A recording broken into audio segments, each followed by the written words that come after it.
Welcome to California Physical Therapy Ethics, Laws and Regulations, Current Standards and Professional Compliance. Physical therapy practice in California operates within one of the most thoroughly regulated healthcare environments in the United States. The state's more than 31,000 licensed physical therapists and 9,200 physical therapist assistants deliver care under a layered framework of statutory mandates, regulatory standards, and ethical obligations that shapes every dimension of clinical practice, from the initial patient encounter to discharge documentation, from supervision of support personnel to the boundaries of professional scope. For the practicing clinician, fluency in this regulatory and ethical environment isn't an academic exercise.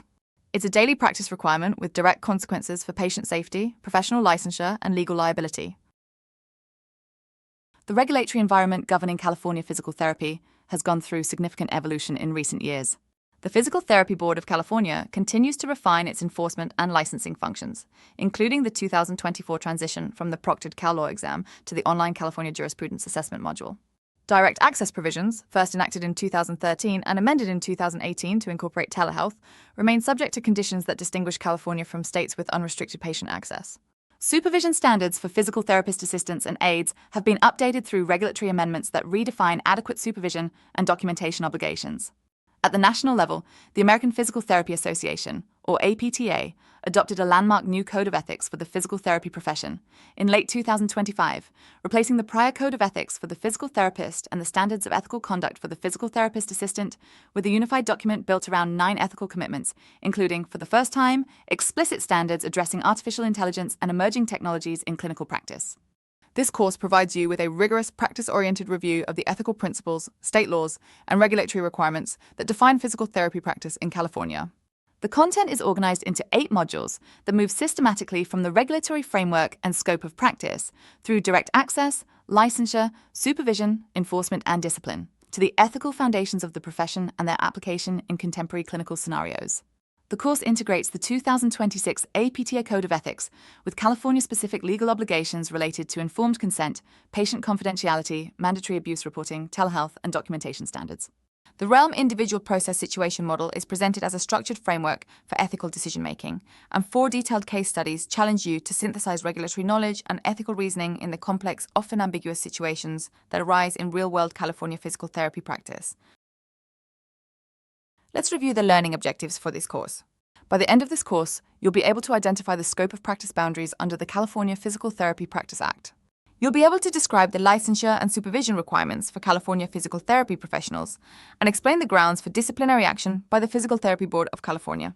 You'll also be able to recognize the foundational bioethical principles guiding physical therapy practice and define the components of the RIPS ethical decision-making model, which stands for the Realm Individual Process Situation Model. Additionally, you'll be able to state the legal requirements for patient rights in California physical therapy practice and list the ethical considerations for using emerging technologies in physical therapy practice. With those objectives in mind, let's begin with Module 1. Module 1 examines the regulatory foundation of California physical therapy practice, the structure and authority of the Physical Therapy Board, the organization of the Practice Act, the statutory scope and limitations of practice, documentation requirements, and the critical distinction between legal authority and clinical competence. Let's start with the Physical Therapy Board of California. The Physical Therapy Board of California, often referred to as the PTBC, operates under the Department of Consumer Affairs and serves as the state agency responsible for licensing and regulating physical therapists and physical therapist assistants in California. The PTBC's mission, as articulated in its 2024 through 2029 strategic plan, is to protect the people of California through the effective administration of the Physical Therapy Practice Act. At the close of fiscal year 2024 through 25, the PTBC reported a total of 40,278 active in-state licensees, comprising 31,023 physical therapists and 9,255 physical therapist assistants. The board also reported 50 approved educational programs operating in California, including 20 physical therapy programs and 30 physical therapist assistant programs. California's specific regulation of physical therapy as a standalone profession dates to 1953, when the legislature passed 2 bills establishing the regulation of physical therapists under the medical examiners of the state of California. The governing law is contained in the Business and Professions Code, sections 2600 through 2696, known collectively as the Physical Therapy Practice Act. The implementing regulations are found in the California Code of Regulations, Title 16, Division 13.2, sections 1398 through 1399.99. Continuing with the structure of the board, the PTBC is composed of licensed physical therapists and public members. Licensed physical therapist members must have been licensed and practicing in the state for at least 5 years, though only one board member may be involved in physical therapy education. Public members can't have specified conflicts of interest related to the regulation of physical therapy or hold a license from another healing arts board. The PTBC is required to meet at least 3 times per year and aims to convene at least 4 times annually. All meetings are open to the public pursuant to the Bagley-Keene Open Meetings Act, which is California's open meeting law requiring state boards to conduct business in public sessions. This governance structure, combining professional expertise with public accountability and open meeting requirements, reflects the board's consumer protection mandate and ensures that regulatory decisions are subject to public scrutiny.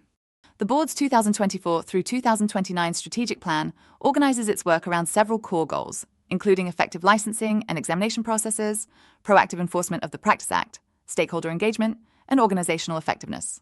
For practicing physical therapists, the practical effect of this strategic framework is a regulatory environment that's actively evolving, with the board continuously reviewing and updating its processes for licensing, enforcement, and continuing competency oversight. Now let's look at the enforcement program structure. The PTBC receives more than 300 complaints annually from patients, family members, insurance companies, other healthcare practitioners, and other sources. The Consumer Protection Services Program reviews all complaints to determine the nature of allegations and jurisdictional authority. Complaint categories include substandard care, which covers negligent treatment and delay in treatment, unlicensed practice or aiding and abetting, sexual misconduct and unprofessional conduct, office practice issues such as failure to provide records and patient abandonment, and provider impairment. The board doesn't have jurisdiction over billing or fee disputes, general business practices, or personal conflicts unless the behavior interferes with safe healthcare delivery. Understanding these jurisdictional boundaries matters for practitioners because a complaint that falls outside PTBC jurisdiction may still expose the therapist to civil liability, employer discipline, or action by another regulatory body, even if the board itself declines to investigate. For complaints involving substandard care, the PTBC gathers medical records, a response from the subject provider, and additional relevant information to determine whether a violation occurred. Consumer Protection Services staff analyze the information and may refer the case to an expert consultant who provides a written report rendering an impartial opinion on the care provided and may testify at administrative hearings. Expert consultants are reimbursed at a rate of $75 per hour for case review and report writing and $100 per hour for hearing testimony. Enforcement expenses constituted 27% of total PTBC expenditures in fiscal year 2023 through 24 and grew to approximately 31% in fiscal year 2024 through 25, driven by higher Attorney General and Office of Administrative Hearings costs. This upward trend in enforcement spending reflects both the increasing complexity of disciplinary cases and the rising costs of legal proceedings through the Attorney General's Office and the Office of Administrative Hearings. For practitioners, the growing enforcement investment signals that the board has both the capacity and the institutional commitment to investigate and adjudicate complaints. That reality reinforces the importance of proactive compliance with all Practice Act provisions. Next, let's walk through the organization of the Physical Therapy Practice Act itself. The Practice Act is organized into a series of articles that address the full scope of the board's regulatory authority. Article 2 establishes the scope of regulation and exemptions under sections 2600 through 2615. Article 3 sets forth the qualifications and requirements for licensure in sections 2620 through 2634. Article 4 governs the renewal of licenses under sections 2635 through 2639.1, and Article 5 addresses educational standards in sections 2644 through 2649. The enforcement provisions are contained in Article 6, sections 2650 through 2654, while Article 7 defines offences against the chapter in sections 2660 through 2661.7. Article 8 establishes the Substance Abuse Rehabilitation Program under sections 2662 through 2669. Article 9 addresses fiscal administration in sections 2670 through 2672, and Article 10 governs physical therapy corporations under sections 2680 through 2696. Together with the implementing regulations in California Code of Regulations Title 16, Division 13.2, these statutory provisions constitute the full legal framework within which California physical therapy practice operates. For the practicing clinician, familiarity with this organizational structure isn't merely academic. It determines where to find the specific statutory language governing licensure qualifications, scope of practice boundaries, renewal obligations, enforcement actions, and corporate practice requirements. When a clinical or business question arises, knowing which article of the Practice Act addresses the issue enables you to locate the controlling statutory language, rather than relying on second-hand interpretation. Now let's turn to the statutory definition and scope limitations of physical therapy practice in California. California Business and Professions Code Section 2620. A defines physical therapy as the art and science of physical or corrective rehabilitation, or of physical or corrective treatment of any bodily or mental condition of any person by the use of the physical, chemical, and other properties of heat, light, water, electricity, sound, massage, and active, passive, and resistive exercise. The practice covers physical therapy evaluation, treatment planning, instruction, and consultative services. It also includes the promotion and maintenance of physical fitness to enhance the bodily movement-related health and wellness of individuals through the use of physical therapy interventions. This statutory definition is notably broad in its enumeration of treatment modalities and patient populations, yet it's bounded by critical exclusions that define the outer limits of lawful physical therapy practice in California. The statute explicitly excludes certain activities from the scope of physical therapy practice. The use of Röntgen rays and radioactive materials for diagnostic and therapeutic purposes isn't authorized, nor is the use of electricity for surgical purposes, including cauterization. Most critically, a license issued pursuant to Chapter 5.7 of the Business and Professions Code doesn't authorize the diagnosis of disease. This prohibition on diagnosis is a foundational boundary that distinguishes physical therapy from medical practice in California. Under Section 2621, nothing in the chapter authorizes a physical therapist to practice medicine, surgery, or any other form of healing except as specifically authorized by the Practice Act. Physical therapists who perform procedures that constitute the practice of medicine, even if they believe themselves competent to do so, are committing a legal violation, not merely an ethical breach.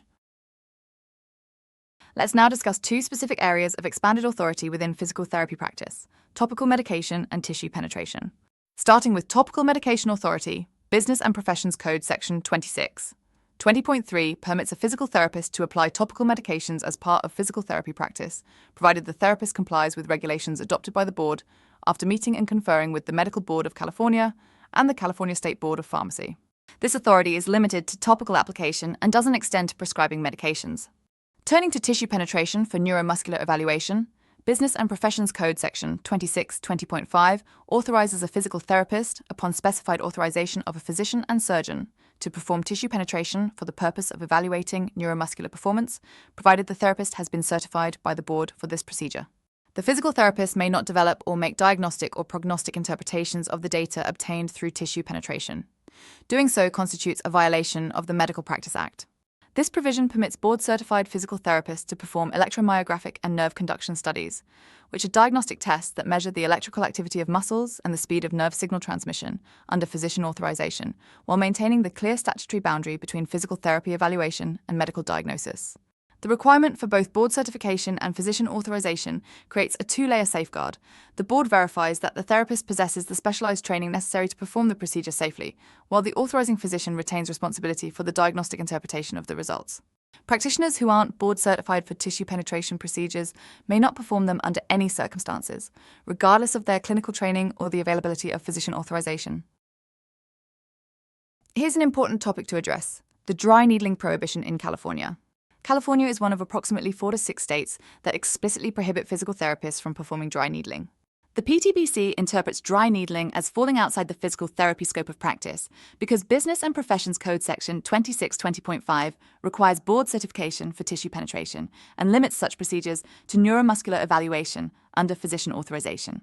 The Acupuncture Licensure Act broadly defines acupuncture to include needle insertion, and California has determined that dry needling constitutes a form of acupuncture requiring separate licensure. Only licensed acupuncturists and physicians may perform dry needling in California. Physical therapists who perform dry needling risk both disciplinary action from the PTBC and prosecution under the Acupuncture Licensure Act. This prohibition is significant for California practitioners who may have trained in or relocated from states where dry needling is within the physical therapy scope of practice, as the legality of the technique varies substantially by jurisdiction. A practitioner who performed dry needling lawfully in another state must stop the practice upon obtaining California licensure, regardless of training or competence. Now let's discuss patient documentation requirements. Business and Professions Code Section 2620.7 requires that a physical therapist document the evaluation, goals, treatment plan, and summary of treatment in the patient record. The therapist must also document the care actually provided and sign the patient record legibly. Patient records must be maintained for a period of no less than 7 years following discharge, except that records of unemancipated minors must be maintained at least 1 year after the minor has reached the age of 18, and in no case less than 7 years.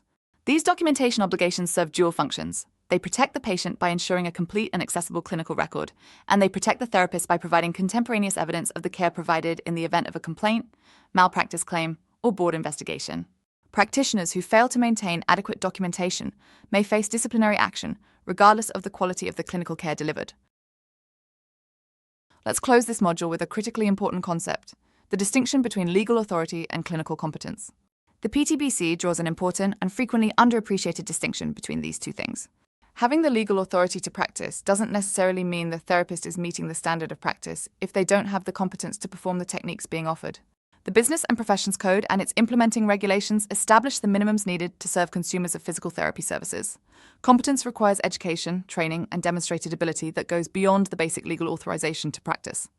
The 2026 APTA Code of Ethics for the physical therapy profession, which we'll discuss in detail in Module 5, reinforces this principle through its enforceable standards of conduct. Standard 8.1 requires physical therapists to recognize and practice within the limits of their skills and competence, and to refer a patient or client to another healthcare professional when it's in the best interests of the patient or client. Standard 3.1 further requires physical therapists not to exceed their professional, jurisdictional, and personal scopes of practice. Together, these standards create a dual obligation: the legal obligation imposed by California statute not to exceed the statutory scope of physical therapy practice, and the ethical obligation imposed by the profession's own code not to exceed the individual practitioner's personal competence within that statutory scope. The practical significance of the legal versus competent distinction is considerable. A physical therapist who performs a procedure that's legally within the scope of physical therapy practice, but for which the therapist lacks adequate training and competence, may be found to have committed negligent practice, even though no scope of practice violation occurred. Conversely, a therapist who recognizes the limits of personal competence and refers the patient to a more qualified provider fulfills both the legal standard and the ethical standard of the profession. Building on the regulatory framework established in Module 1, this module addresses 3 interconnected dimensions of California physical therapy practice. We'll explore the direct access provisions that allow patients to seek physical therapy without a physician referral, the licensure pathway and examination requirements for entering practice, and the continuing competency obligations that apply throughout a practitioner's career. Each of these areas carries specific legal requirements that every California physical therapist and physical therapist assistant must understand thoroughly. Let's begin with direct access under Business and Professions Code Section 2620.1. This section authorizes patients to initiate physical therapy treatment directly from a licensed physical therapist without a physician referral, provided specific statutory conditions are met. The direct access provision was originally enacted in 2013 through Assembly Bill 1000 and then amended in 2018 through Assembly Bill 2423 to add telehealth as an acceptable method for the physician's plan of care approval. While direct access represents an important expansion of patient access to physical therapy services, it operates within clearly defined boundaries that California practitioners must understand and observe. The provision reflects a broader national trend toward reducing barriers to physical therapy care, but California's implementation imposes specific conditions, notice requirements, and treatment duration limits that are more restrictive than those in many other states. Now let's look at the specific conditions for direct access practice. The direct access statute imposes several conditions on the treating physical therapist. First, the therapist must provide the patient with specified information, including the therapist's name, license number, relevant education, and the benefits and limitations of physical therapy treatment. Second, the therapist must maintain a written record of the treatment provided at all times. Third, and most consequentially, the statute imposes a referral obligation. If at any time the physical therapist has reason to believe that the patient has signs or symptoms requiring treatment beyond the scope of physical therapy practice, or that the patient isn't progressing toward documented treatment goals as demonstrated by objective, measurable, or functional improvement, the therapist must refer the patient to a physician and surgeon, osteopathic physician, dentist, podiatrist, or chiropractor. Failure to refer exposes the physical therapist to disciplinary action for exceeding scope and to malpractice liability if the patient is harmed by delayed diagnosis or treatment. This referral obligation highlights a core principle of direct access practice. The privilege of evaluating and treating patients without a prior physician referral carries a corresponding duty of vigilance for conditions that fall outside the physical therapy scope. The therapist functioning under direct access bears a heightened responsibility for clinical screening and appropriate medical referral precisely because no physician has evaluated the patient prior to the initiation of physical therapy services. One of the most important aspects of direct access is the 45 calendar day and 12 visit rule. The statute establishes a clear treatment duration limit. The physical therapist shall not continue treating the patient beyond 45 calendar days or 12 visits, whichever occurs first, without receiving a dated signature from a physician and surgeon or podiatrist on the physical therapist's plan of care indicating approval. This approval must include an in-person or telehealth patient examination and evaluation conducted by the physician or podiatrist, and testing if indicated. The 2018 amendment through Assembly Bill 2423 added telehealth as an acceptable method for the physician's examination, modernizing the provision to reflect contemporary healthcare delivery models. The 45 calendar day and 12 visit limitation doesn't apply in two circumstances. The first exception applies when the physical therapist is providing only wellness physical therapy services, as described in Business and Professions Code section 2620A. The second exception applies when the physical therapist is providing services as part of an individualized family service plan or individualized education program under the Federal Individuals with Disabilities Education Act, and the individual doesn't have a medical diagnosis. Outside of these exceptions, the 45-day and 12-visit threshold is an absolute statutory limit that can't be extended by the therapist's clinical judgment alone, regardless of the patient's progress or the therapist's assessment of continued need. Practitioners should establish internal tracking systems to monitor both calendar days and visit counts from the date direct access treatment begins, as exceeding either threshold without physician approval constitutes a Practice Act violation, even if the therapist was unaware the limit had been reached. Closely tied to the treatment duration limits is the required patient notice. When a patient initiates direct access services, the physical therapist must provide a specific notice to the patient, both orally and in writing, in at least 14-point type. The notice must be signed by the patient. The language of the notice is prescribed by statute and must inform the patient about the nature of direct physical therapy services, the physical therapist's licensing status, the 45 calendar day and 12 visit limitation, and the process that will occur after that threshold is reached. Failure to comply with the notice requirement constitutes a violation of the Physical Therapy Practice Act. It's also important to understand the scope limitations of direct access and how California compares nationally. Section 2620.1c explicitly states that the direct access provision doesn't expand or modify the scope of practice for physical therapists, including the prohibition on diagnosing disease. Direct access also doesn't require any healthcare service plan, insurer, workers' compensation plan, employer, or state program to provide coverage for direct access treatment. The scope of physical therapy practice under direct access is identical to the scope when a physician referral has been obtained.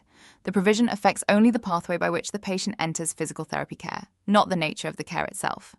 According to the American Physical Therapy Association's 2025 State of Direct Access Report, all 50 states, the District of Columbia, and the U.S. Virgin Islands allow some form of patient access to physical therapy services without physician referral.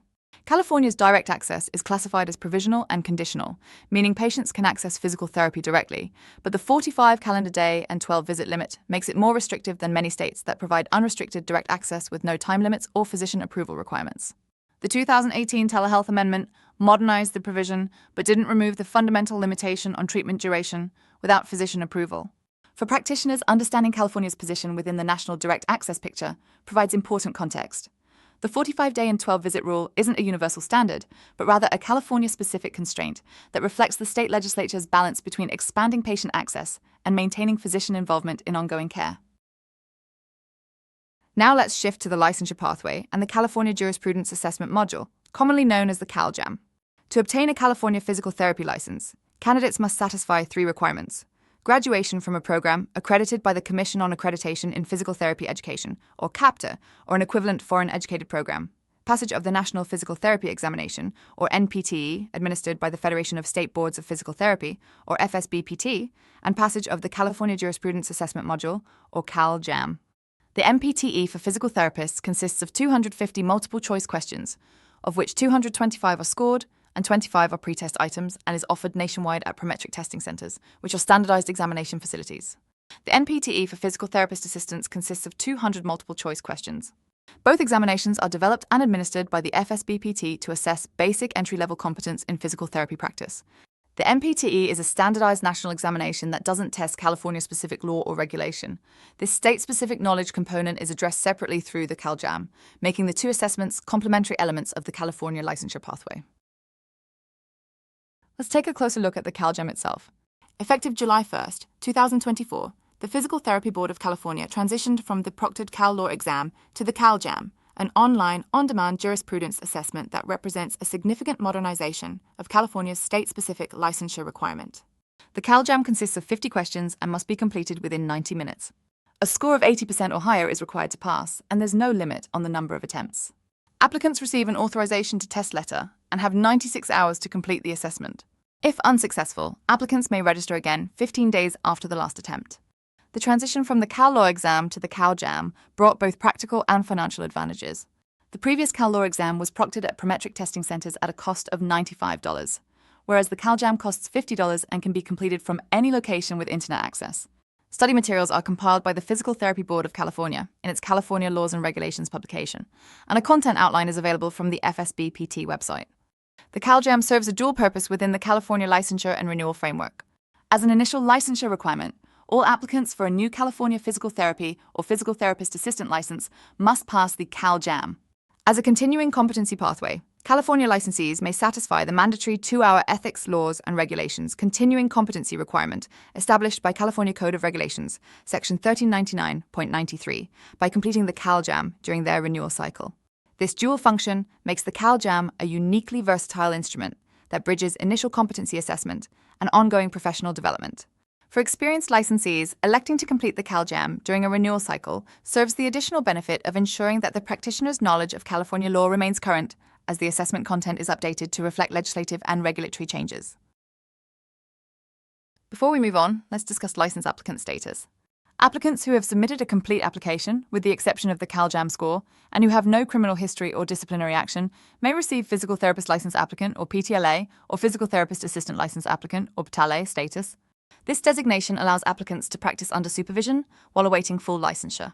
Supervision requirements for license applicants are set forth in California Code of Regulations sections 1399.10 and 1399.12, and the supervising physical therapist must countersign in the patient's record on the same day as patient-related tasks are performed. The license applicant status pathway serves an important practical function by allowing new graduates to begin clinical practice while completing the administrative requirements of full licensure. But it also places significant responsibility on the supervising physical therapist to ensure that the applicant practices within appropriate boundaries and that all documentation requirements are met. Now let's turn to continuing competency requirements. California requires all physical therapists and physical therapist assistants to complete 30 hours of continuing competency activity, equivalent to 3.0 continuing education units, for each biennial renewal period. Licenses expire on the last day of the licensee's birth month and must be renewed every 2 years. Practicing with an expired license is a violation of the law and constitutes grounds for disciplinary action by the board. Licensees are responsible for monitoring their own renewal deadlines and ensuring that all continuing competency requirements are satisfied before the expiration date. Of the required 30 hours, 2 categories of content are mandated for every renewal period. 4 hours must be completed in basic life support, which ensures that all licensees maintain current emergency response competency regardless of their practice setting. 2 hours must be completed in ethics, laws, and regulations, or some combination thereof as specified in California Code of Regulations, Section 1399.93a. The remaining 24 hours may be in any content area related to the professional practice of physical therapy or patient and client management, as specified in California Code of Regulations, Section 1399.92. Licensees in their first 13 to 24 months of licensure, who are renewing for the first time, with renewal payments submitted on or before the expiration date, are required to complete only 15 hours. The mandatory basic life support and ethics, laws, and regulations requirements still apply in full during this reduced first renewal cycle. This reduced requirement acknowledges that recent graduates of accredited programs have demonstrated current competency through their educational preparation and successful passage of the NPTE and CalJAM, while still ensuring that the most critical safety and professional development requirements, specifically emergency response competency and legal and ethical awareness, aren't deferred. The regulation language at California Code of Regulations, Section 1399.93a, is deliberately broad regarding the content of the ethics, laws, and regulations hours, and the Physical Therapy Board of California doesn't prescribe specific content topics within this category. Per California Code of Regulations, Section 1399.92, all continuing competency hours must relate to either the professional practice of physical therapy, including professional accountability, behavior, and development, or to patient and client management, including examination, evaluation, diagnosis, prognosis, plan of care, implementation, education, and discharge. Let's also cover approved providers and record retention for continuing competency. The Physical Therapy Board of California doesn't approve individual continuing competency courses or providers directly. Coursework must be offered by a PTBC recognized continuing competency approval agency or by a provider approved by one of those agencies. Acceptable alternate pathways include college coursework at accredited institutions, as listed in California Code of Regulations Section 1399.94b. Licensees aren't required to submit proof of continuing education completion with their renewal application. Instead, licensees must retain records of continuing education for 5 years after the renewal period ends, in the event of an audit by the board.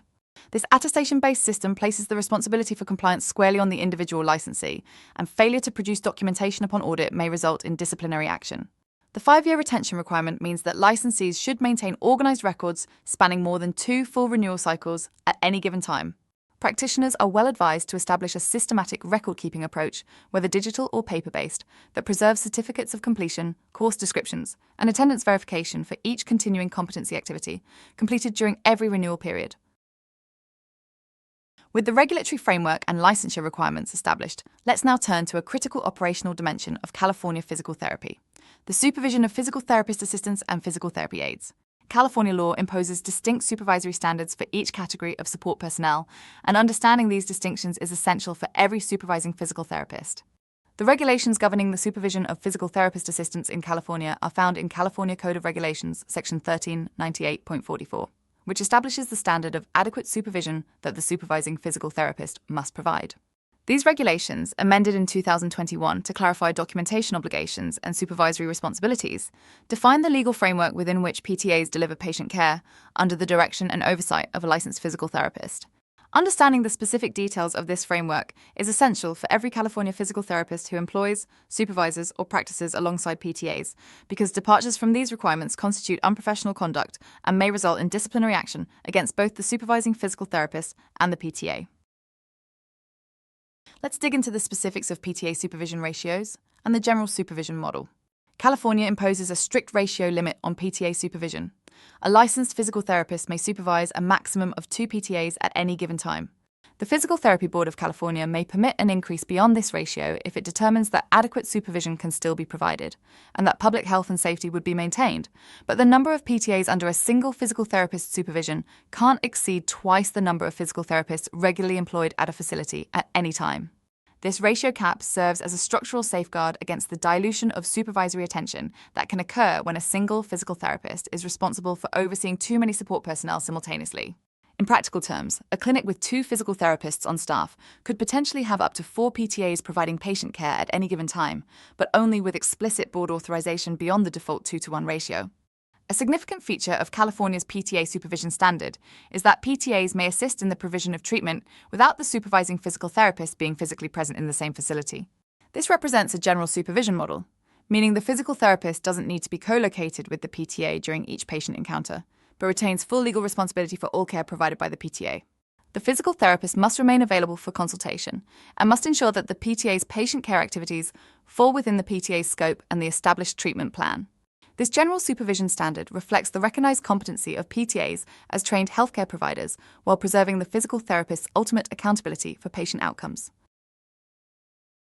Despite the flexibility of the general supervision model, PTA practice in California is bounded by specific activity prohibitions. California Code of Regulations Section 1398.44 prohibits PTAs from performing measurement or data collection prior to the evaluation of a patient, and from being the sole physical therapy representative in any meeting with other healthcare professionals, assessing or modifying patient care. These prohibitions ensure that the physical therapist's evaluative judgment precedes and directs the PTA's treatment activities, and that interprofessional communication regarding patient care plans includes the perspective of a fully licensed physical therapist. However, these restrictions don't prevent the PTA from collecting and documenting data, taking measurements, or administering standard tests related to patient status once the physical therapist has performed the initial evaluation. The distinction is between independent clinical assessment, which remains the physical therapist's responsibility, and the execution of standardized data collection procedures within an established plan of care, which the PTA may perform. PTAs also carry an affirmative notification obligation. The PTA must notify the supervising physical therapist and document in the patient record any change in the patient's condition that falls outside the planned progress or treatment goals. This duty ensures that clinical developments requiring the physical therapist's evaluative judgment are promptly brought to the physical therapist's attention, even when the physical therapist isn't co-located.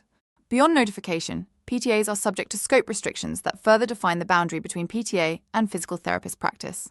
A PTA isn't permitted to perform the initial evaluation, conduct re-evaluations, change a treatment plan, supervise another PTA or physical therapy aide, or perform a discharge assessment and discharge summary.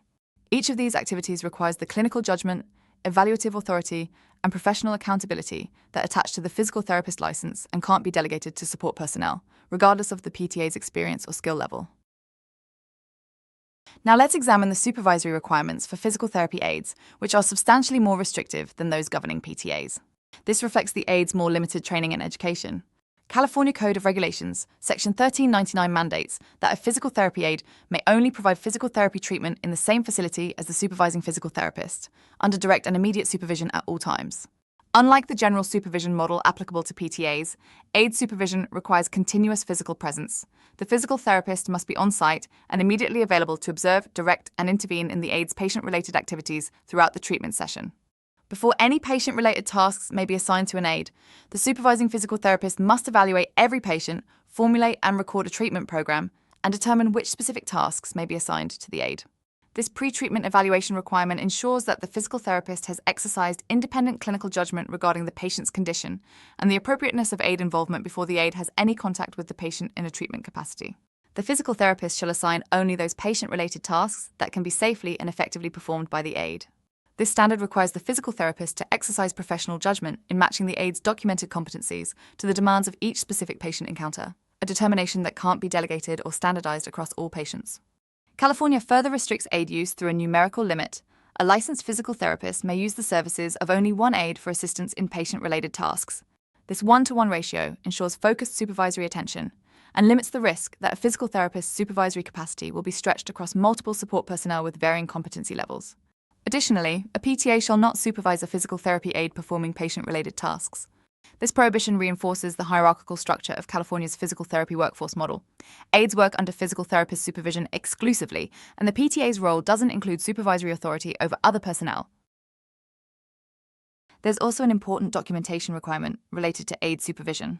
The supervising physical therapist is required to document the aide's competencies for performing tasks specific to the physical therapy setting.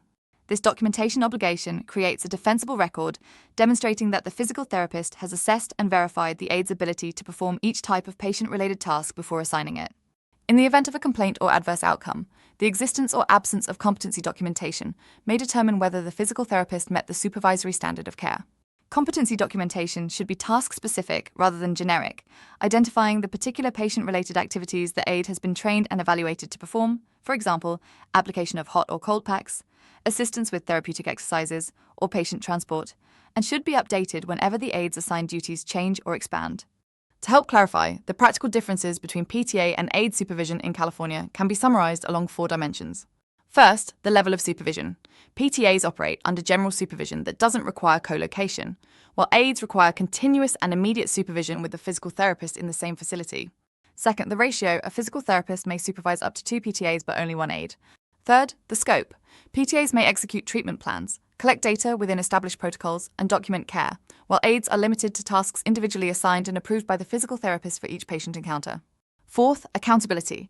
Both the physical therapist and the PTA bear documentation responsibilities, but for aide-delivered care, the supervising physical therapist alone bears the co-signature obligation and the responsibility for verifying task-specific competency. Let's now discuss the patient record requirements for supervised care. These requirements were clarified through amendments to California Code of Regulations, Section 1398.13, which established specific co-signature obligations for the supervising physical therapist. The supervising physical therapist must sign the patient record for all treatments provided by both the physical therapist and the physical therapy aide, including the discharge summary. PTAs must document the date and nature of service provided and the name and title of the service provider. These documentation requirements serve multiple functions. They establish a clear chain of accountability from the aide or PTA through the supervising physical therapist. They provide an auditable record of who delivered each component of patient care, and they satisfy the board's record-keeping standards in the event of a complaint investigation or malpractice claim. The co-signature requirement isn't merely a clerical formality. It represents the supervising physical therapist's attestation that the care documented was provided in accordance with the established treatment plan and under appropriate supervision. Finally, let's address evolving workforce models and contemporary supervision challenges. California's supervision regulations were predominantly written for traditional single-site clinic models, and the evolution of physical therapy practice into multi-site, telehealth-enabled and technology-assisted delivery models has created regulatory stress points that practitioners must navigate carefully. Multi-site practice presents a particular challenge for aide supervision. When a supervising physical therapist rotates between multiple clinic locations, PTA supervision remains lawful because PTAs may practice without the physical therapist in the same facility under the General Supervision Standard of California Code of Regulations, Section 1398.44. For aides, however, multi-site models create a hard compliance barrier. The physical therapist must be physically present in the same facility during all aide-supervised patient-related tasks, and multi-site operations that rely on aides providing treatment while the physical therapist is at a different location violate California Code of Regulations, Section 1399, regardless of whether the physical therapist is available by telephone or video. The regulatory framework for PTA supervision predates widespread telehealth adoption, and no current legislation explicitly addresses physical therapist to PTA telehealth supervision. Whether a physical therapist may satisfy the adequate supervision standard of California Code of Regulations, Section 1398.44 through synchronous video observation remains an unresolved regulatory question. For aid supervision, the answer is clearer. California Code of Regulations Section 1399 requires continuous and immediate supervision in the same facility, a standard that can't be satisfied by telehealth oversight regardless of the technology's sophistication. The emergence of wearable devices, remote therapeutic monitoring, and AI-assisted treatment tools creates additional supervision questions not addressed in current California regulations, including who bears responsibility for reviewing device-transmitted data and on what timeline. Productivity-based staffing models present a distinct category of supervision concern. When employer productivity metrics pressure physical therapists to delegate increasing volumes of patient care to PTAs and aides, conflicts may arise between the employer's business expectations and the physical therapist's regulatory obligations regarding supervision ratios, aid competency verification, and co-signature requirements. The 2026 American Physical Therapy Association Code of Ethics, which we'll discuss in detail in Module 5, addresses this tension directly. Standard 6.7 requires that physical therapists shall not knowingly enter into or continue any employment or other arrangements that prevent them from fulfilling professional and ethical obligations to patients and clients. For the California practitioner, this ethical standard reinforces the legal reality that regulatory supervision requirements can't be relaxed to accommodate productivity targets. The physical therapist's obligation to the patient and to the board supersedes the employer's operational preferences. Modules 1 through 3 established what California law requires of physical therapy practitioners. Now, in Module 4, we examine what happens when those requirements aren't met. We'll cover the grounds for disciplinary action by the Physical Therapy Board of California, the administrative enforcement process, and the elements of professional negligence that give rise to malpractice liability. Let's begin with the grounds for disciplinary action. Business and Professions Code Section 2660 defines unprofessional conduct as grounds for citation, discipline, denial of a license, or issuance of a probationary license. The statute authorizes the board to issue a citation, impose discipline, deny a license, suspend for not more than 12 months, revoke, or impose probationary conditions. The enumerated grounds for discipline are extensive and cover virtually every dimension of professional conduct that may affect patient safety, public trust, or the integrity of the profession. The grounds include violating or attempting to violate any provision of the Physical Therapy Practice Act, or its regulations, or the Medical Practice Act. They also include fraud in procuring a license, conviction of a crime substantially related to the qualifications, functions, or duties of a physical therapist or physical therapist assistant, and impersonating or acting as a proxy for an applicant in any examination. Further grounds include failure to maintain adequate and accurate records relating to patient services, gross negligence or repeated acts of negligence in practice, aiding or abetting any person to engage in the unlawful practice of physical therapy, commission of any fraudulent, dishonest, or corrupt act substantially related to physical therapy duties, and knowing failure to follow infection control guidelines, risking transmission of blood-borne infectious diseases. Additional grounds include permitting a physical therapist assistant or aide to perform or hold themselves out as competent to perform professional services beyond their level of education, training, or experience. They also include revocation, suspension, or discipline by another state upon a physical therapist or physical therapist assistant license, viewing a disrobed patient when not necessary for evaluation or treatment, and violation of Section 650, 651, or 654.2 relating to referral kickbacks, false advertising, and self-referral. Employment of runners, cappers, steerers, or other persons to procure patients is another ground, along with willful, unauthorized violation of professional confidence and failing to maintain confidentiality of patient information except as required or permitted by law. Several of these grounds merit particular attention for their practical significance. The provisions regarding record-keeping failures and supervisory deficiencies are among the most commonly implicated in board complaints, because documentation and supervision obligations are subject to objective verification, and because departures are often identified through routine investigation of other complaints. The grounds related to financial misconduct, including referral kickbacks, false advertising, self-referral, and employment of patient recruiters, reflect the legislature's recognition that financial incentives can corrupt clinical judgment and compromise patient welfare. The confidentiality provisions, addressing both willful unauthorized disclosure and failure to maintain confidentiality, create liability for both active breaches and passive failures in information security. Now let's turn to a critically important topic, sexual misconduct. Business and Professions Code Section 2660.1 establishes an absolute standard regarding sexual contact with patients. a patient, client, or customer of a licensee is conclusively presumed to be incapable of giving free, full, and informed consent to any sexual activity that violates Section 726 of the Business and Professions Code. No defense of consent is available under this provision. The presumption is irrebuttable. Per California Code of Regulations Section 1399.15, any finding that a licensee committed or was convicted of a sex offence results in mandatory revocation, and the proposed decision shall not contain an order staying the revocation. This mandatory revocation provision reflects the legislature's and the board's determination that sexual misconduct represents a fundamental violation of the therapeutic relationship that can't be fixed through probation, education, or supervision. The standard is deliberately unambiguous. Sexual contact with a patient or client results in loss of licensure, without exception and without mitigation. Moving on, let's look at the categories and range of disciplinary actions available to the Physical Therapy Board of California. The board defines several categories of professional misconduct that inform the severity of the disciplinary response.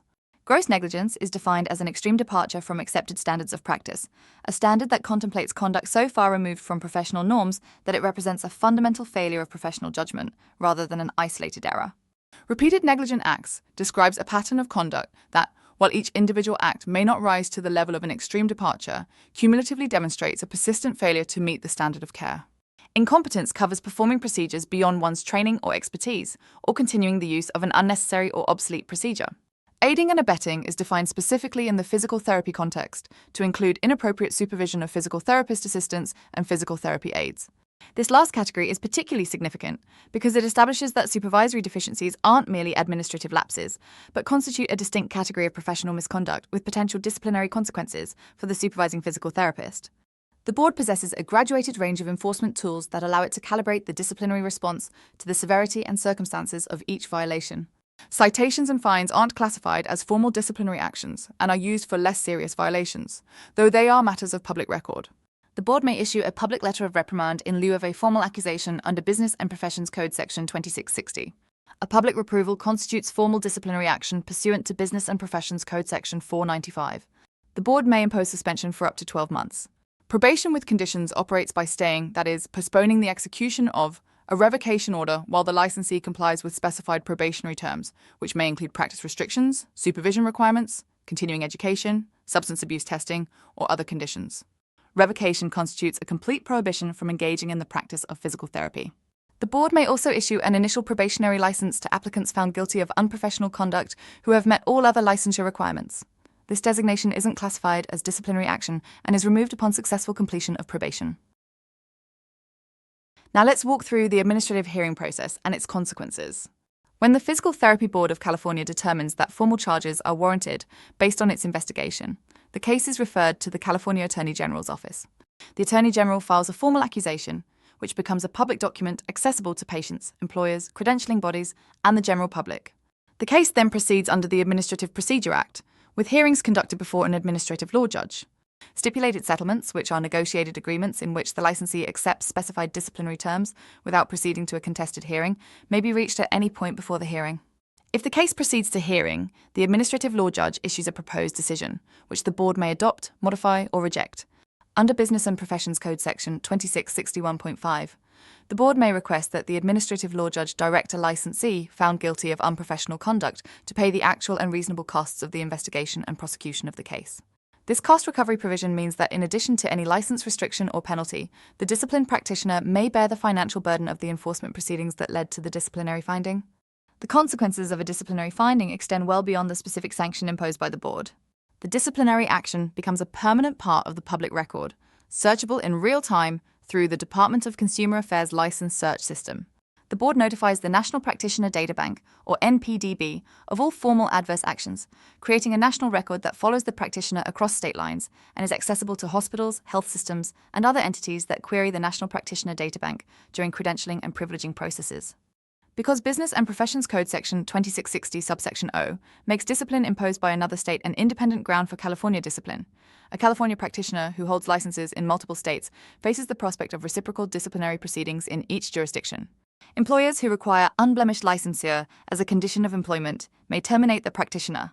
Malpractice insurance premiums may increase substantially, or coverage may be denied entirely. Credentialing with hospitals, health systems, and payer networks may be revoked or denied. These cascading consequences mean that even a relatively minor disciplinary finding, such as a citation and fine, can have significant professional and financial repercussions that persist long after any probationary period has been completed. There is, however, a pathway back. Business and Professions Code Section 2661.7 provides a process for reinstatement following license revocation. A person whose license has been revoked may petition the Physical Therapy Board of California for reinstatement after at least 3 years from the effective date of the revocation decision, though the board may specify a shorter 2-year petition period for good cause. The petition process requires demonstrating rehabilitation, which may include completion of additional education, passage of current licensure examinations, evidence of community service, character references, and evidence that the conditions leading to discipline have been addressed. Reinstatement isn't automatic. It requires affirmative action by the board and a determination that the petitioner has been sufficiently rehabilitated to warrant restoration of the privilege to practice. The 3-year waiting period, combined with the burden of demonstrating rehabilitation, shows the gravity of revocation as a disciplinary outcome. Let's now turn to a topic that's closely related to board discipline, but operates on a separate legal track: professional negligence and malpractice. Malpractice is a form of professional negligence, the failure to provide the degree of care required of a professional under the standards and scope of the license, resulting in harm to the patient. A malpractice claim against a physical therapist requires the establishment of 4 essential elements. First, duty. The physical therapist had a professional responsibility to the patient, as defined by the state's scope of practice and standards of care. Second, breach. The physical therapist deviated from the accepted standard of care through action or failure to act. Third, causation. The breach directly caused or contributed to the patient's injury. Fourth, harm. The patient suffered actual injury, whether physical, emotional, or financial, as a consequence of the breach. All 4 elements must be established for a malpractice claim to succeed. The absence of any single element is a complete defense to the claim. The Physical Therapy Board of California plays a parallel role in the investigation of substandard care complaints. When the board receives a complaint alleging concerns about the quality of care, including allegations of negligent acts, gross negligence, or incompetence, it gathers medical records, a response from the subject provider, and additional information to determine whether sufficient evidence exists for referral to a medical consultant for expert review. Board investigation and civil malpractice litigation operate on independent tracks. A finding of substandard care by the board may support a malpractice claim, and a malpractice judgment may prompt a board investigation. But neither proceeding is dependent on or bound by the outcome of the other. Understanding the legal framework for malpractice also requires familiarity with the Medical Injury Compensation Reform Act, known as MICRA, and the Statute of Limitations. California medical malpractice law is governed in significant part by MICRA, as amended by Assembly Bill 35, which was signed into law in May 2022. MICRA sets caps on non-economic damages, which is compensation for pain, suffering, and other non-quantifiable harms in medical malpractice cases. For 2026, the caps are set at $470,000 for malpractice-related injuries not involving wrongful death, with annual increases built into the law through 2034.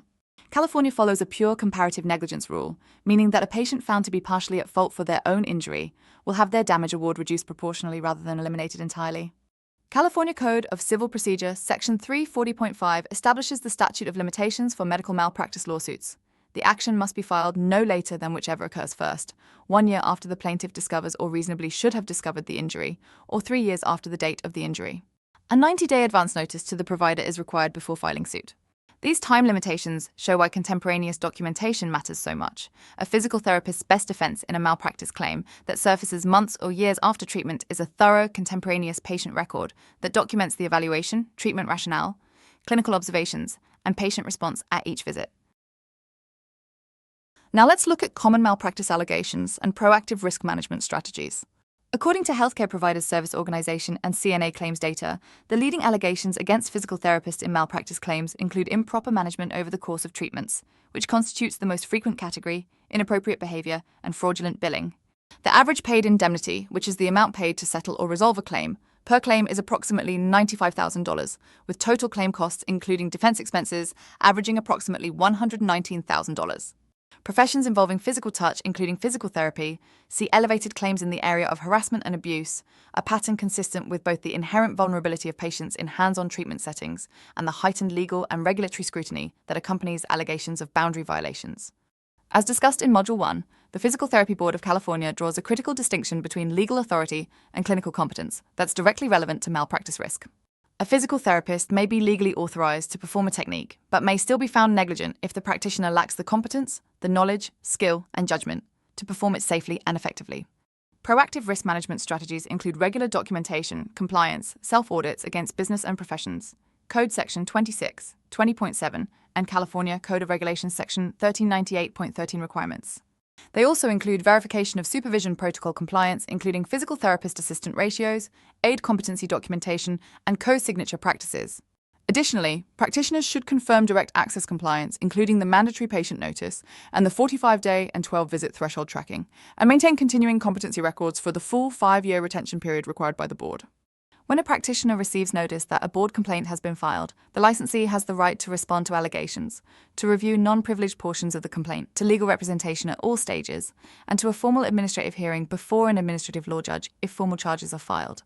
The practitioner must not ignore board communications, must not alter, destroy, or fabricate records after learning of a complaint, as this constitutes a separate violation under Business and Professions Code Section 2660, subsection G, and potentially criminal obstruction, and should consult legal counsel before making any admissions. We now move to Module 5, Ethics Foundations and the 2026 APTA Code of Ethics. Having examined the legal framework governing California physical therapy practice, the course now turns to the ethical foundations of the profession. This module covers the 6 bioethical principles, the major ethical theory traditions, and the 2026 American Physical Therapy Association Code of Ethics for the physical therapy profession, the profession's most detailed ethics document to date. Let's begin with the bioethical principles. The ethical practice of physical therapy rests upon 6 foundational bioethical principles derived from the Beauchamp and Childress Principlist framework, the foundational bioethics model from the text Principles of Biomedical Ethics.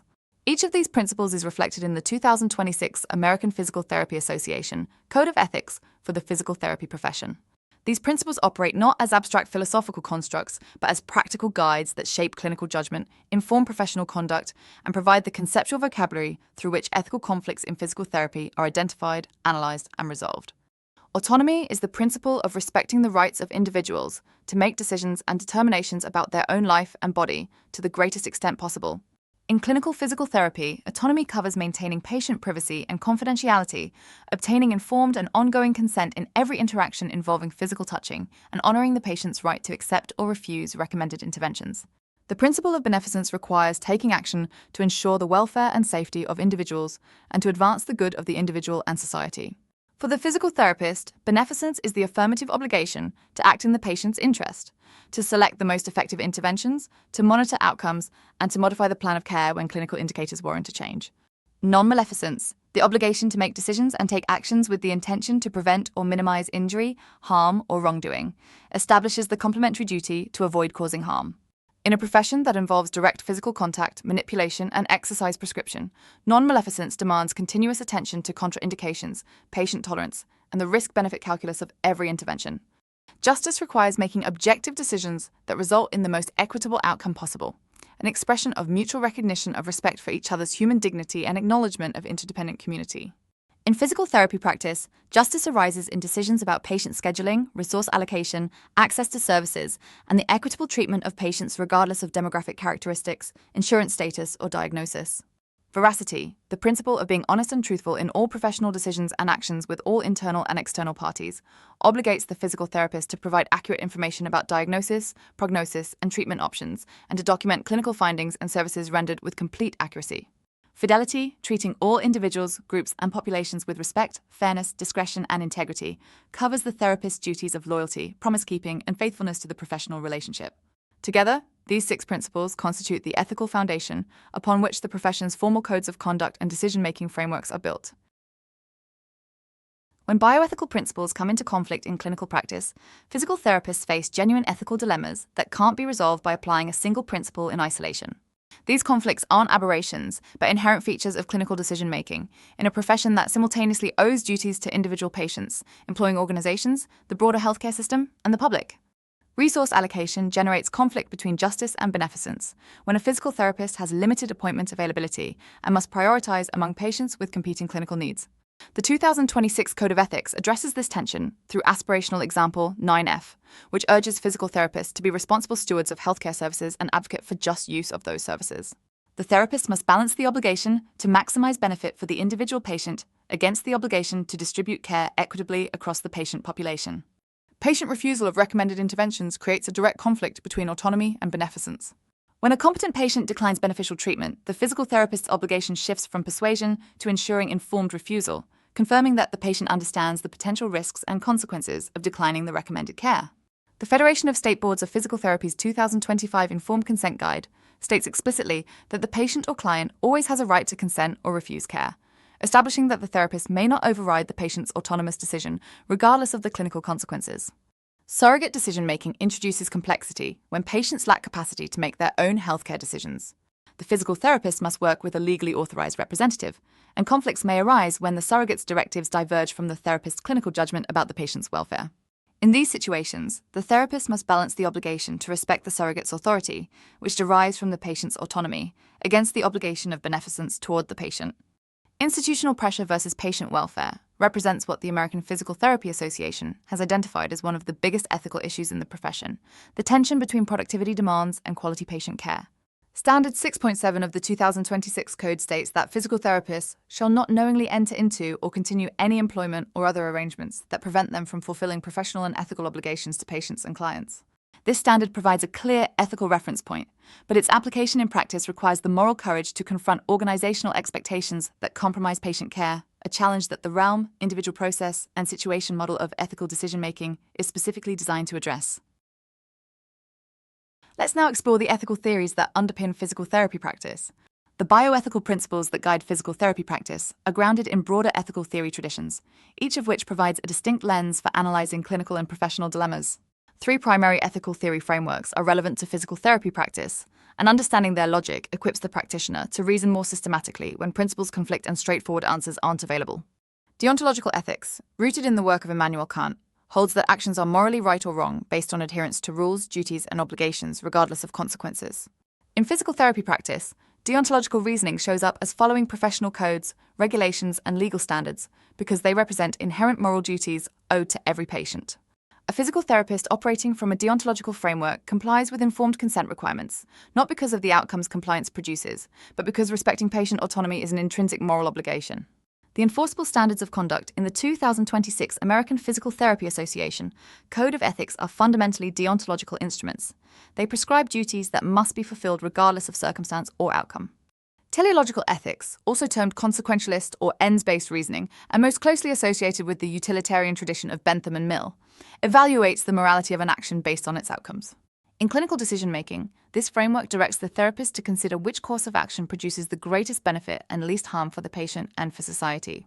Consequentialist analysis is particularly relevant in resource allocation decisions, where the therapist must weigh the aggregate outcomes of different allocation strategies rather than simply applying a rule. Virtue ethics, originating from Aristotle, shifts the focus from rules and outcomes to the moral character of the practitioner. It asks what a virtuous physical therapist would do in a given situation and emphasizes cultivating character traits such as compassion, integrity, honesty, and professional courage. The American Physical Therapy Association core values, which are accountability, altruism, collaboration, compassion and caring, duty, excellence, integrity, and social responsibility, are fundamentally expressions of virtue ethics, describing the kind of professional the physical therapist should aspire to be, rather than prescribing specific actions for specific situations. The unique features of physical therapy practice create distinct bioethical considerations that aren't encountered with the same intensity in other healthcare professions. The close physical relationship inherent in physical therapy, involving touching, manipulation, and mobilization, demands heightened attention to patient autonomy, consent, and professional boundaries.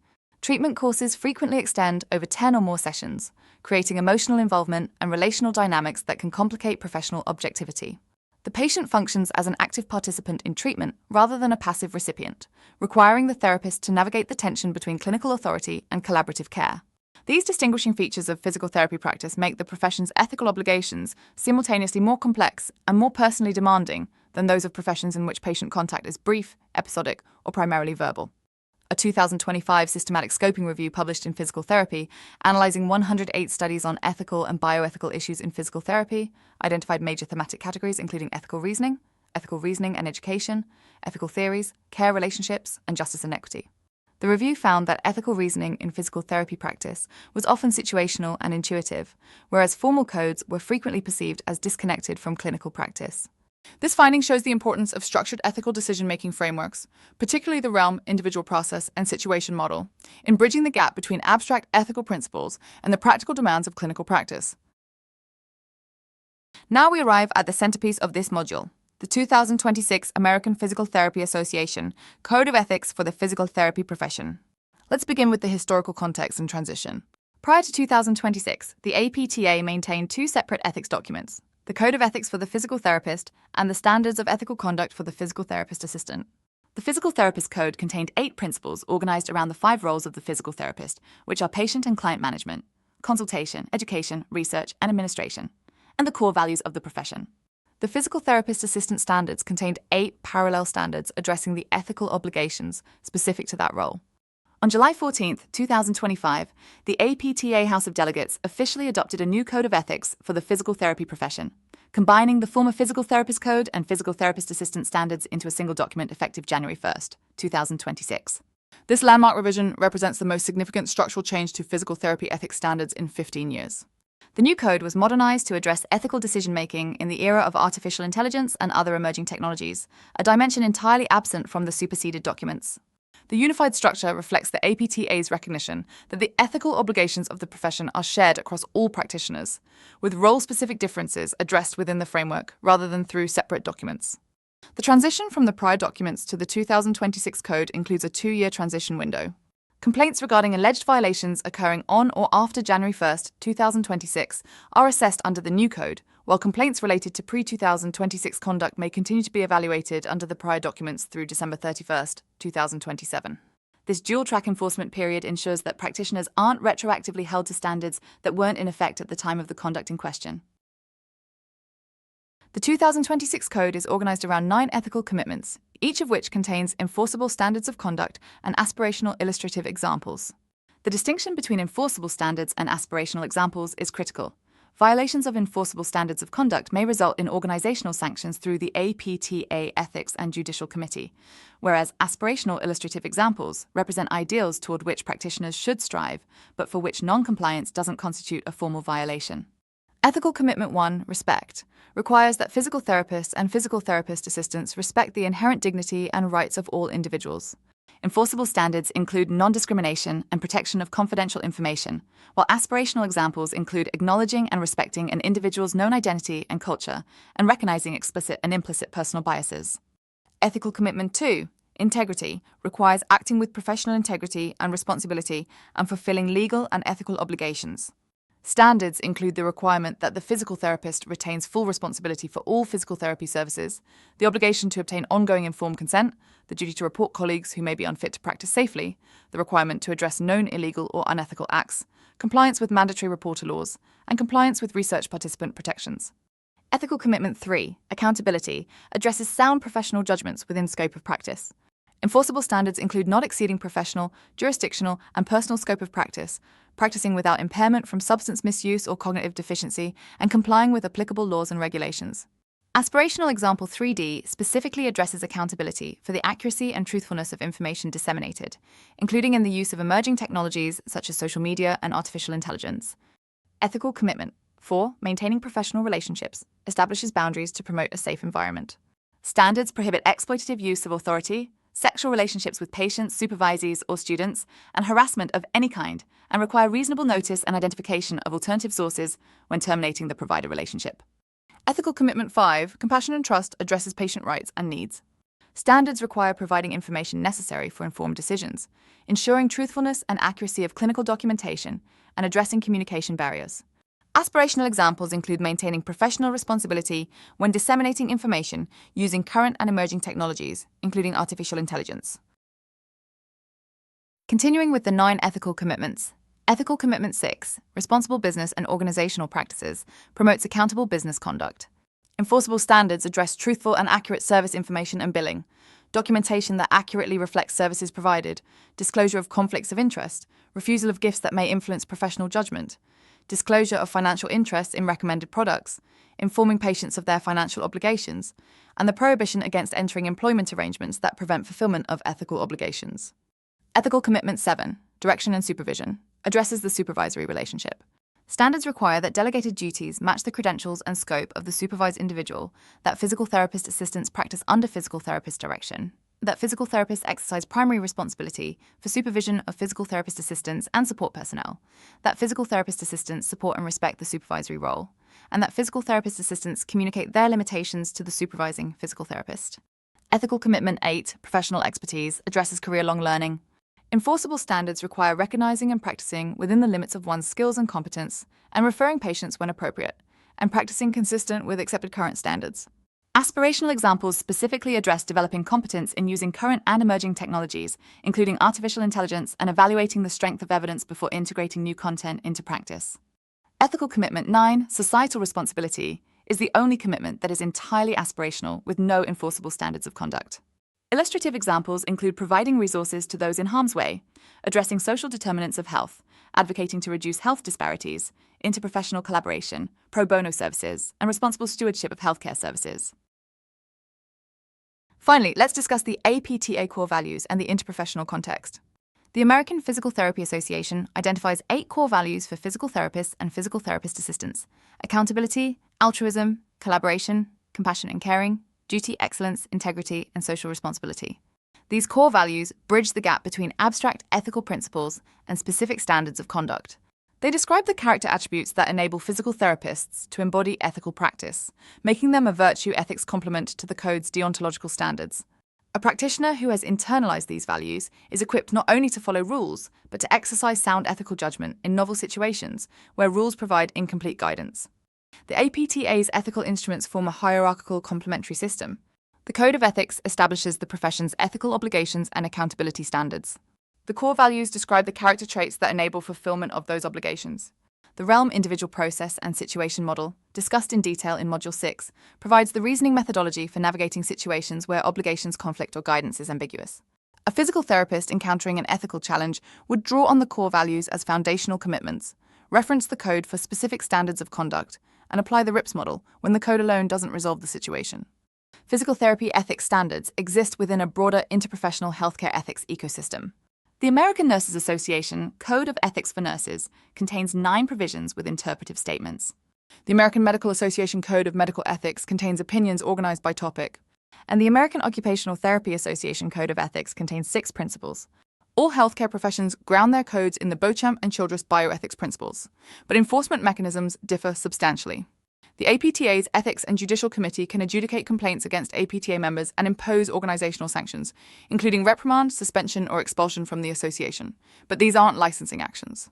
State licensing boards, such as the Physical Therapy Board of California, enforce legal standards through regulatory authority, including license suspension, revocation, probation, and fines.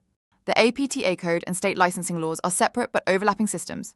A physical therapist can violate the APTA code without violating state law, and vice versa. In interprofessional practice settings, multiple codes of ethics apply simultaneously. And when ethical standards from different professions conflict, practitioners must navigate the tension using their own profession's code as the primary reference while engaging in interprofessional dialogue. Module 5 established the ethical principles and professional standards that guide physical therapy practice. Now, this module introduces a structured methodology for applying those principles when they come into conflict. It's called the Realm Individual Process Situation Model of Ethical Decision-Making, or the RIPS model, and it was developed specifically for the physical therapy profession. The RIPS model was developed by Laura Lee Swisher, L.E. Arslanian, and C.M. Davis, and was published in 2005 as an ethical decision-making framework designed specifically for physical therapy practice. The RIPS model synthesizes the work of 4 foundational scholars whose contributions address complementary dimensions of ethical reasoning. Rushworth-Kidder's framework for distinguishing right versus right dilemmas from right versus wrong temptations provides the basis for classifying the type of ethical situation the practitioner faces. Jack Glazer's articulation of 3 realms of ethics, individual, institutional, and societal, expands ethical analysis beyond the traditional patient-provider dyad to include the organizational and public policy contexts in which clinical decisions are made. James Rest's 4-component model of moral behavior identifies the internal psychological processes that must be activated for ethical action to occur. And Ruth Patillo's taxonomy of ethical situations provides a classification system for naming and distinguishing the different types of ethical challenges practitioners encounter. The resulting RIPS model integrates these theoretical contributions into a single framework with 3 analytic components: realm, individual process, and situation, and a 4-step decision-making procedure that guides the practitioner from recognition of an ethical issue through implementation and evaluation of the chosen course of action. The model has been widely adopted as both a learning tool in physical therapy education programs and as a clinical practice framework promoted by the American Physical Therapy Association. Its particular value lies in its capacity to extend ethical analysis beyond the individual patient-provider relationship to include the organizational and societal influences on clinical decision-making that frequently generate the most difficult ethical conflicts in contemporary practice.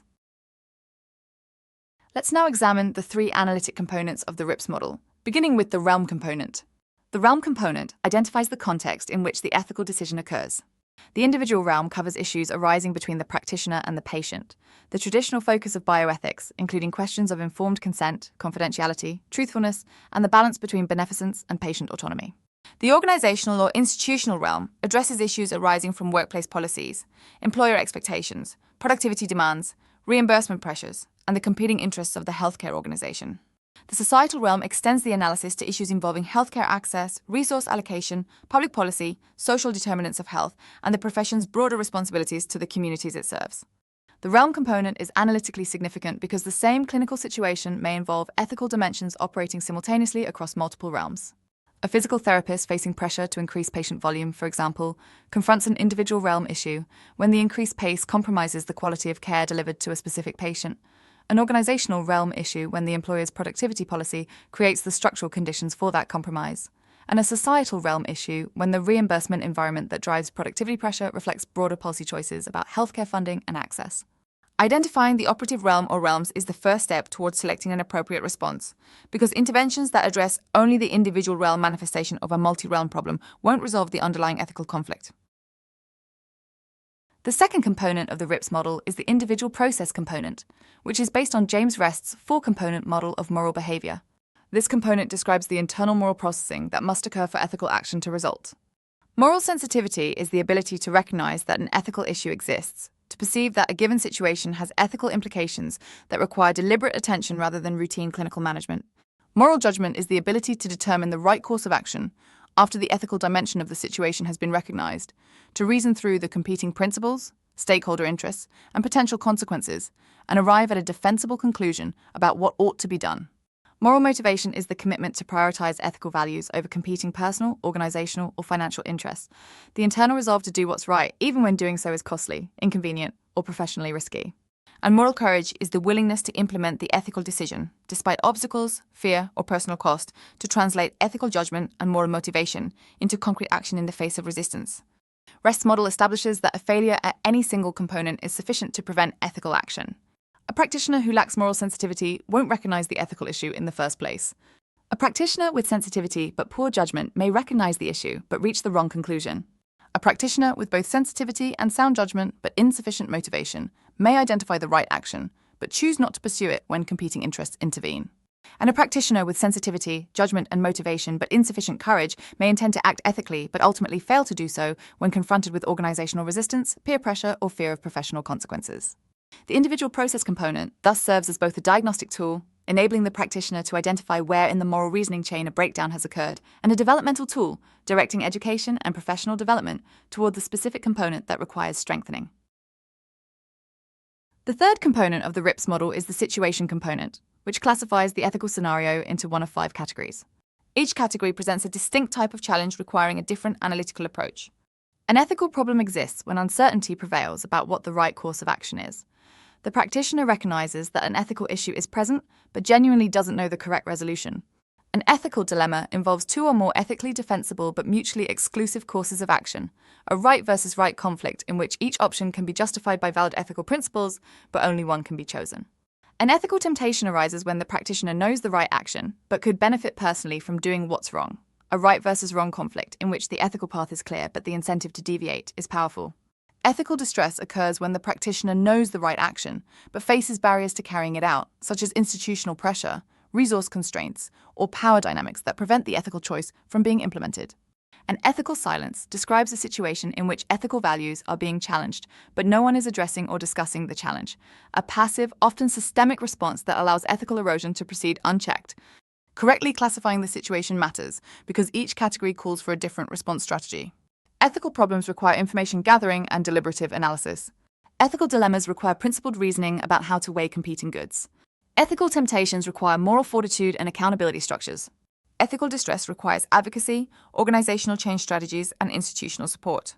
An ethical silence requires someone to break the silence, to name the ethical challenge that others have chosen to ignore or have failed to perceive.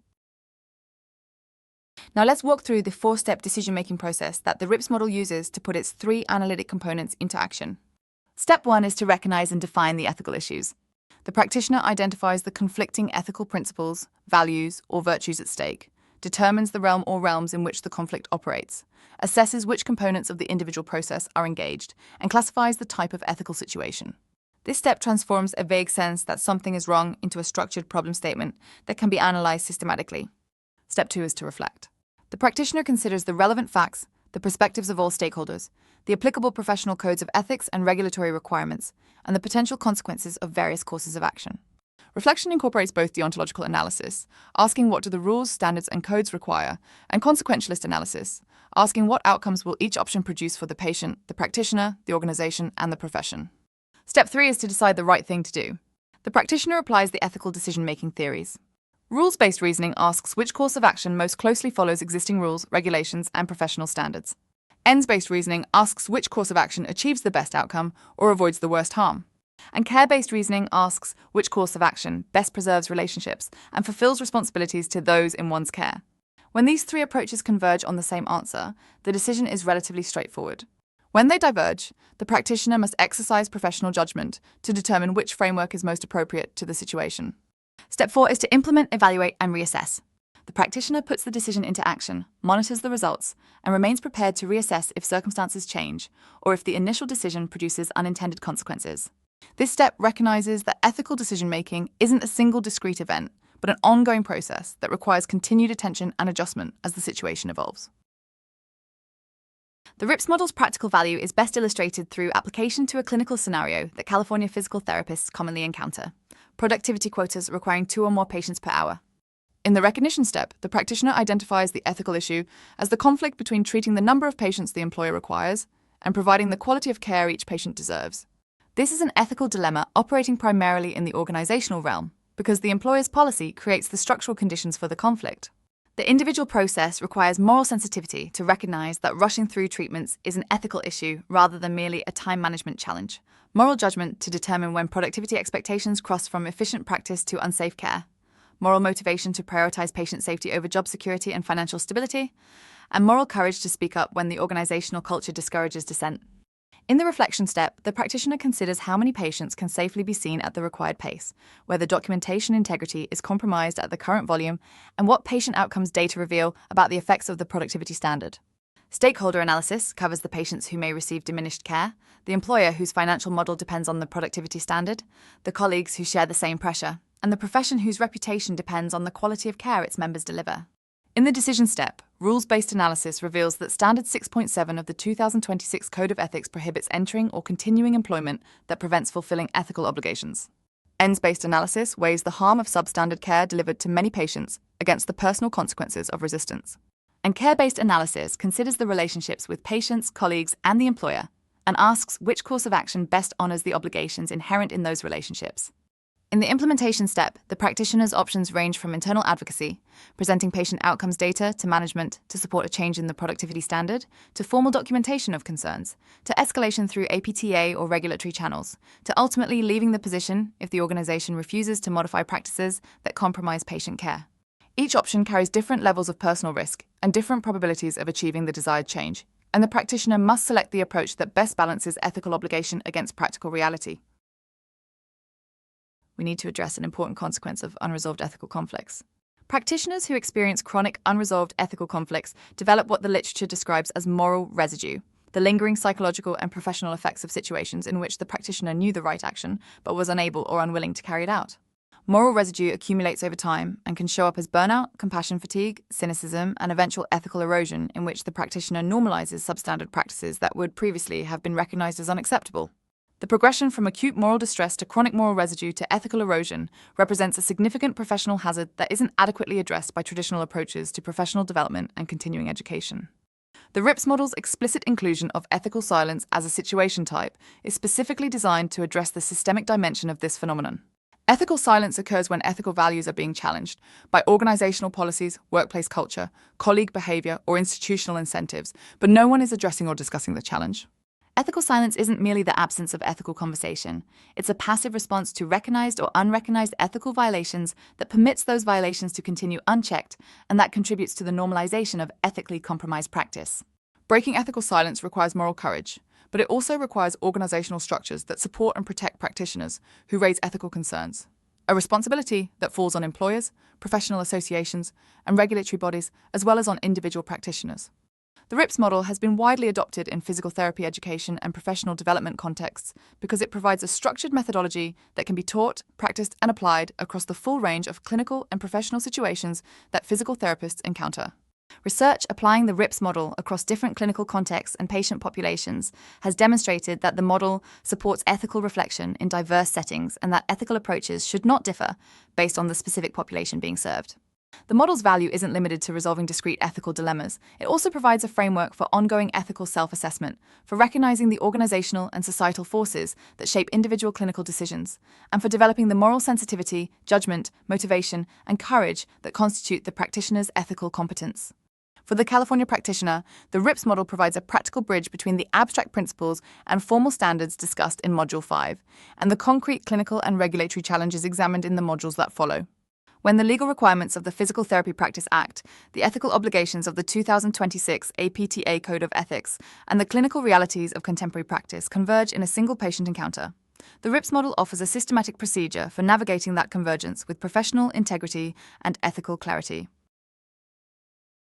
The preceding modules established the legal requirements and ethical principles that govern California physical therapy practice separately. This module brings both dimensions together, examining contemporary compliance challenges from informed consent and confidentiality to telehealth, artificial intelligence, and mandatory reporting that require practitioners to apply legal knowledge and ethical reasoning simultaneously. Let's begin with informed consent.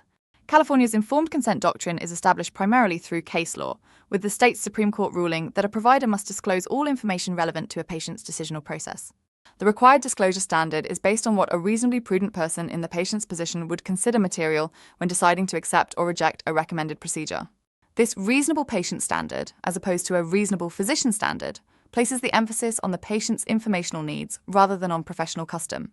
The standard relies on three fundamental components: voluntariness, meaning consent free from force, fraud, duress, or coercion; capacity, meaning the ability to understand the nature and consequences of proposed care; and knowledge, meaning adequate communication by the provider. The Federation of State Boards of Physical Therapy's Informed Consent Guide for Physical Therapy defines informed consent as the right of the patient or their authorized representative to either pursue or refuse physical therapy, in whole or in part following the reasonable disclosure of information. Required disclosures include the nature, benefits, and risks of the proposed treatment, alternatives to care, risks of refusing treatment, and the identity and qualifications of the provider. Informed consent isn't a one-time event. It must be ongoing throughout the episode of care, and the patient always retains the right to consent or refuse care, including reassignment of services to another provider. The patient must have the capacity to consent, which in physical therapy covers 4 dimensions: understanding the disclosed information, appreciating its application to one's own situation, reasoning through the information logically, and communicating a decision clearly. When a patient lacks capacity, consent must be obtained from a legally authorized representative. Physical therapists don't make legal determinations of competence. Within physical therapy, the correct term is capacity. Written consent may be specifically required for certain higher-risk interventions, such as pelvic floor therapy. For Telehealth Business and Professions Code Section 2290.5 requires verbal or written consent before the delivery of healthcare via telehealth, with documentation of that consent. Standard of Conduct 2.2 of the 2026 APTA Code of Ethics requires physical therapists and physical therapist assistants to obtain ongoing informed consent after providing information that is understandable, honest, and necessary to allow the patient or client or their surrogate to make informed decisions about participation in physical therapist services or research. This enforceable standard elevates informed consent from a legal obligation to a professional ethical commitment. Practitioners who comply with the legal minimum but fail to ensure genuine patient understanding may still fall short of the profession's ethical expectations. Turning now to confidentiality and patient rights. Business and Professions.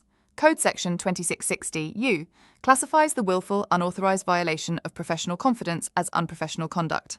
Section 2660V extends this to failing to maintain confidentiality of all information received from a patient in confidence during treatment and all information about the patient obtained from any source, except as otherwise required or permitted by law.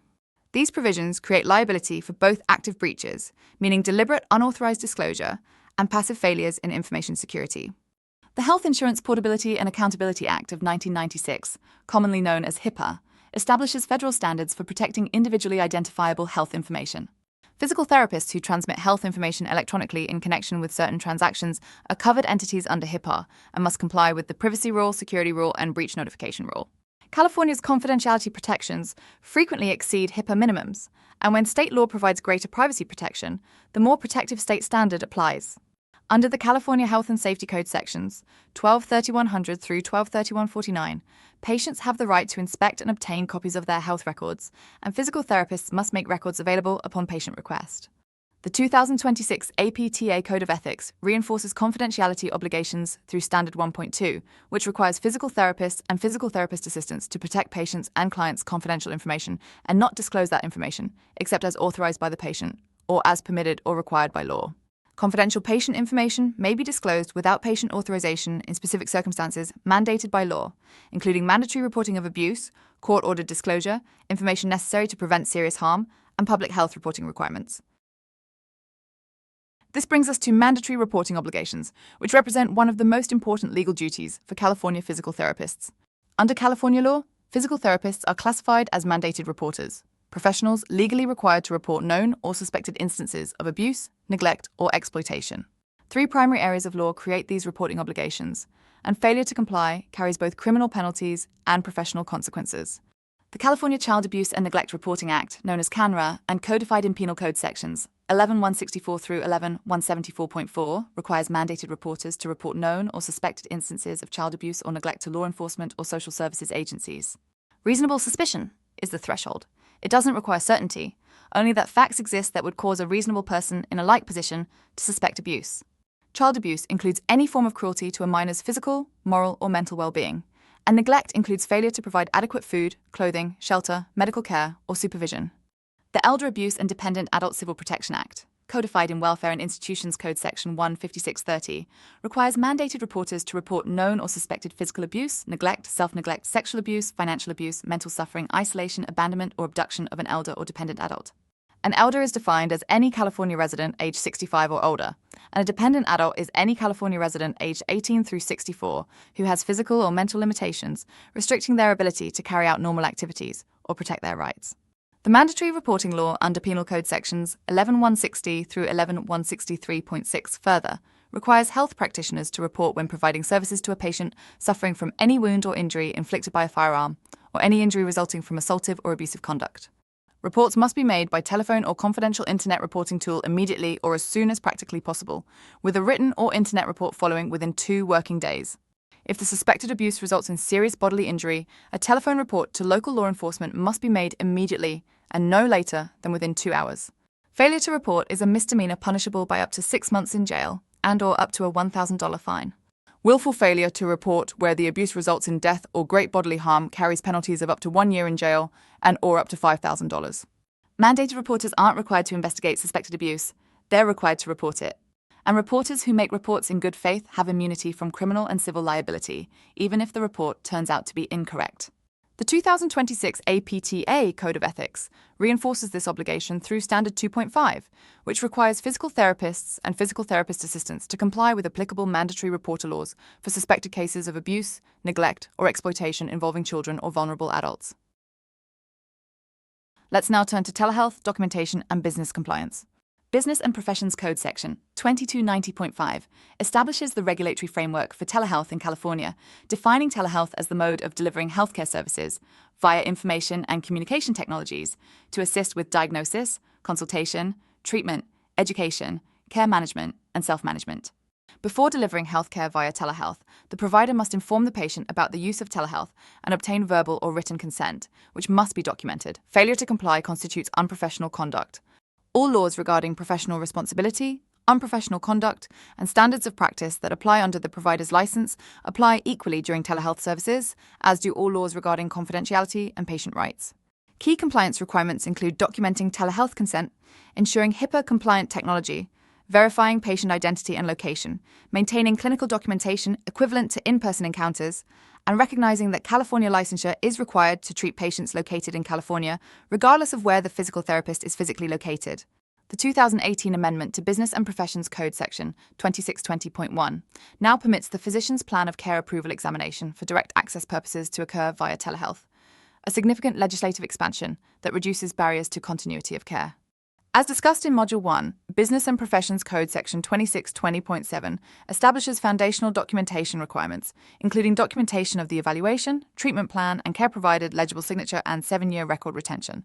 Under California Code of Regulations Section 1398.13, the supervising physical therapist must sign the patient record for all treatments by the physical therapist and physical therapist aide, and physical therapist assistants must document the date, nature of service, and name and title of the service provider. Failure to maintain adequate and accurate records constitutes unprofessional conduct under Business and Professions Code Section 2660G.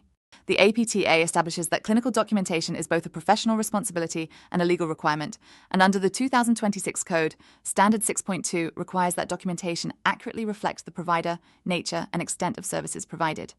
Business and Professions Code Sections 2690 through 2696 govern physical therapy corporations in California.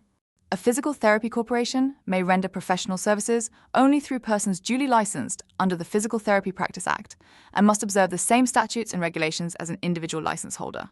Physical therapists may not practice using a limited liability company structure. The prohibition derives from the Practice Act's requirement that physical therapy practice conform to the Moscow-Knox Professional Corporation Act, which is California's statute governing how licensed professionals may incorporate. Now let's address fraud, financial ethics, and referral prohibitions. Business and Professions Code Section 650 prohibits the offer, delivery, receipt, or acceptance of any rebate, refund, commission, preference, patronage, dividend, discount, or other consideration as compensation or inducement for referring patients. Section 654.2 restricts physician self-referral by prohibiting referrals to entities in which the referring provider or their immediate family has a financial interest, with specific exceptions. Section 651 governs advertising by healing arts practitioners, and advertisements that are false, fraudulent, misleading, or deceptive constitute unprofessional conduct. Under the 2026 Code, Standard 6.1 requires that information about services be truthful and accurate, including in billing. Standard 6.3 requires disclosure of conflicts of interest. Standard 6.4 prohibits accepting gifts that influence professional judgment, and Standard 6.5 requires full disclosure of financial interests in recommended products or services. The Physical Therapy Board of California has pursued enforcement actions against physical therapists who documented treatment time not actually spent with patients, constituting billing fraud. Billing for services not provided, upcoding, which means billing for a more expensive service than was actually provided, unbundling, which means separately billing for services that should be billed as a single unit, and documentation that doesn't match billed services all constitute fraud under both state law and APTA ethical standards. The 2026 Code of Ethics for the Physical Therapy Profession is the first professional ethics document in physical therapy to explicitly address artificial intelligence. 3 separate standards reference emerging technologies. Standard 3D addresses accountability for the accuracy and truthfulness of information disseminated, including in the use of emerging technologies such as social media and artificial intelligence. Standard 5C addresses the public trust placed in physical therapists as healthcare professionals and the maintenance of professional responsibility when information is disseminated using current and emerging technologies. And Standard 8A addresses the development and maintenance of competence in using current and emerging technologies. The inclusion of AI throughout the new code was a deliberate modernization effort, with members of the APTA Ethics and Judicial Committee stating that the code was designed to help physical therapists, physical therapist assistants, and students navigate ethical decisions in the era of artificial intelligence. So what does that mean in practice? Key AI accountability questions for California physical therapists include determining responsibility when AI-generated treatment recommendations cause patient harm, and establishing whether the physical therapist bears full responsibility when AI-assisted documentation tools generate inaccurate clinical notes. Under California law, the physical therapist retains full legal responsibility for all services provided under their license, reinforced by 2026 Code Standard 2.1. AI tools are instruments. The physical therapist can't delegate professional judgment to an algorithm any more than the physical therapist can delegate it to an unlicensed aide. Social media creates additional ethical risks, including unintentional disclosure of patient information through posts in which details may be identifiable even without naming the patient, blurred professional boundaries when physical therapists and patients connect on social platforms, and questions about the accuracy of health information shared publicly. California's strict confidentiality protections under Business and Professions Code Section 2660 U and V apply regardless of the medium through which information is shared. To summarize the ethical and legal considerations for using AI, social media, and emerging technologies in clinical practice, physical therapists must maintain accountability for the accuracy and truthfulness of all AI-generated content, including clinical documentation, under Standard 3D of the 2026 Code. They must maintain professional responsibility when disseminating information through current and emerging technologies under Standard 5C. They must develop and maintain competence in using current and emerging technologies, including artificial intelligence, under Standard 8A. They retain full legal responsibility for all clinical documentation, regardless of the tools used to generate it. They must comply with California's confidentiality protections under Business and Professions Code Section 2660 U and V across all media and platforms, including social media. And they must verify that social media posts and digital communications don't contain details, such as geographic, temporal, or clinical identifiers, that could render patients identifiable even without naming them. Let's now discuss productivity, practice culture, and professional well-being. The APTA has identified balancing productivity demands with quality patient care as one of the biggest ethical issues facing the physical therapy profession. Standard 6.7 of the 2026 Code places the ethical burden on the physical therapist to recognize when institutional policies cross from inconvenient to harmful, and to take action. Organizational strategies for promoting ethical behavior include developing clear written policies, mirroring regulatory requirements, establishing regular compliance training, creating safe channels for reporting ethical concerns without retaliation, implementing peer review processes, and making ethics discussion a standard part of team meetings. A 2025 scoping review recommended organizational support for ethical deliberation as a priority intervention, noting that practitioners who work in environments that actively support ethical reflection demonstrate lower rates of moral distress and higher job satisfaction. The RIPS model can be adapted as a structured peer consultation framework. When a physical therapist faces an ethical challenge, they can convene a brief peer discussion using the RIPS steps to surface multiple perspectives before acting. Aspirational Example 8E of the 2026 Code states that physical therapists and physical therapist assistants shall strive to reflect on and take action needed to maintain their own physical, emotional, and mental health, and seek outside assistance when needed. That's a significant addition. For the first time, self-care is explicitly positioned as an ethical responsibility, not merely a personal preference. Evidence-based approaches to preventing burnout-related ethical erosion include setting realistic productivity expectations, providing administrative support to reduce non-clinical burden, creating psychological safety for staff to raise ethical concerns, implementing regular self-assessment using the APTA core values self-assessment, and monitoring for early signs of ethical drift such as shortcuts in documentation, decreasing time spent on patient education, normalizing supervision gaps, or rationalizing billing practices that would not withstand scrutiny.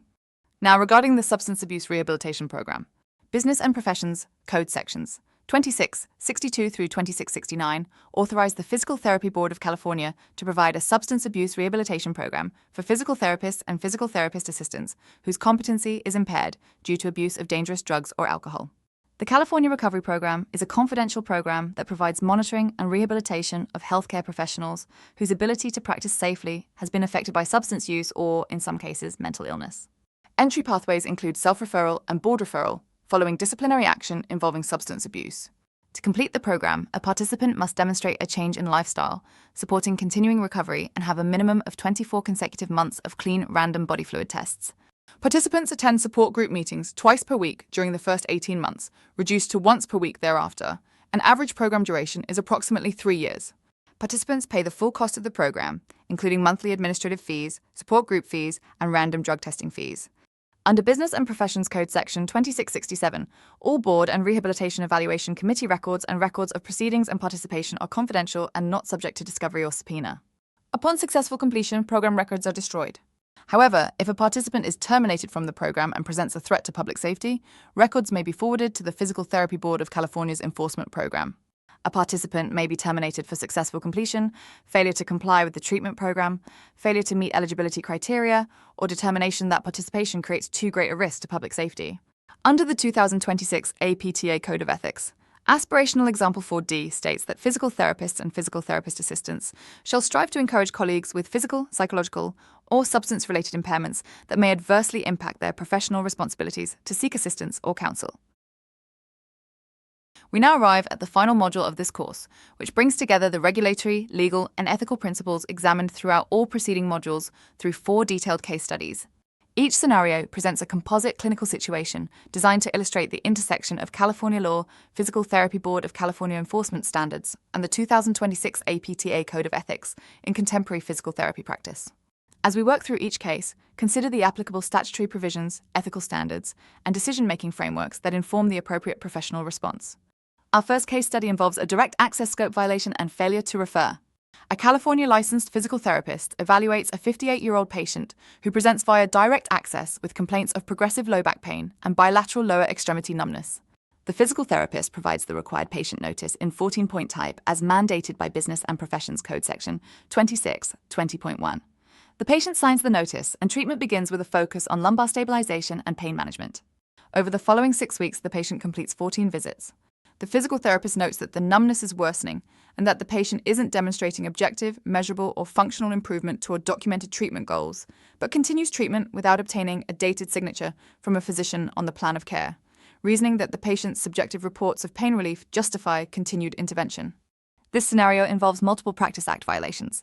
First, the physical therapist has exceeded both prongs of the 45 calendar day and 12 visit threshold without receiving physician approval, violating the absolute statutory limit of Business and Professions Code section 26.20.1. Second, the physical therapist has failed to fulfill the statutory referral obligation. The statute requires that if at any time the physical therapist has reason to believe the patient has signs or symptoms requiring treatment beyond the scope of physical therapy practice, or that the patient isn't progressing toward documented treatment goals, the physical therapist must refer the patient to a physician and surgeon, osteopathic physician, dentist, podiatrist, or chiropractor. Progressive bilateral lower extremity numbness constitutes a neurological finding that may indicate a condition requiring medical diagnosis, a determination that falls outside the physical therapy scope of practice, as the Practice Act explicitly states that a physical therapy license doesn't authorize the diagnosis of disease. Third, the physical therapist's decision to continue treatment based on subjective pain relief while ignoring objective signs of non-progression reflects the dangerous conflation of legal authority with clinical judgment that the Physical Therapy Board of California's legal versus competent distinction is designed to prevent. The disciplinary exposure is significant. The physical therapist faces potential discipline under Business and Professions Code section 2660A for violating the Practice Act and under section 2660H for gross negligence or repeated negligent acts. If the patient's delayed referral results in permanent neurological injury, the physical therapist faces civil malpractice liability requiring proof of duty, breach, causation, and harm. The cascading consequences of a formal disciplinary finding, including public record, national practitioner databank reporting, potential reciprocal discipline, employment, and credentialing impacts, show why strict compliance with direct access conditions isn't merely a regulatory technicality, but a patient safety imperative.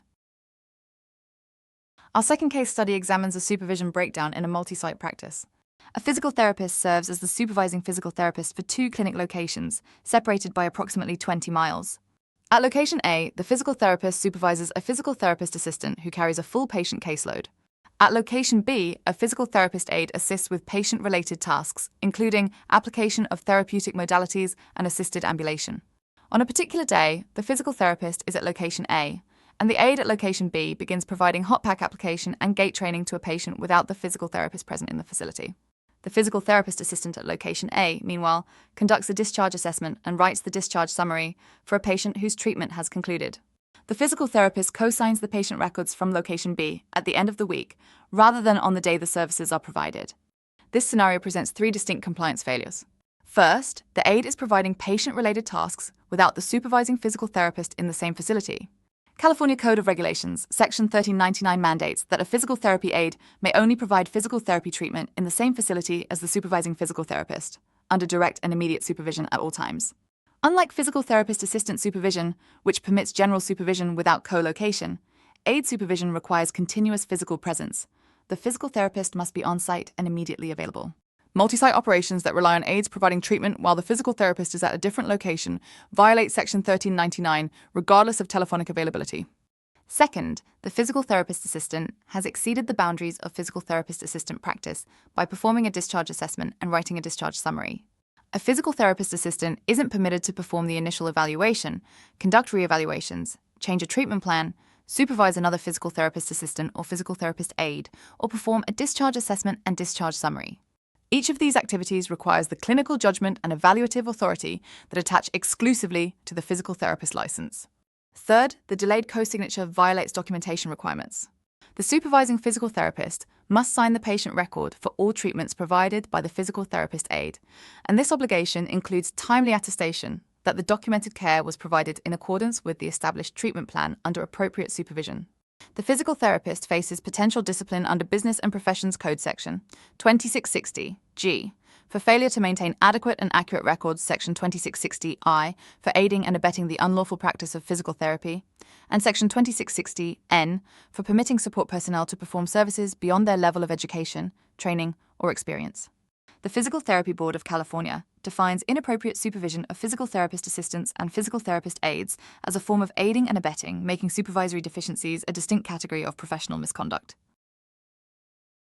Our third case study addresses productivity pressure and documentation integrity. A physical therapist employed at a large outpatient clinic is required to maintain productivity of 2.5 patients per hour. Over several months, the physical therapist finds that the pace makes it impossible to complete thorough documentation during treatment sessions.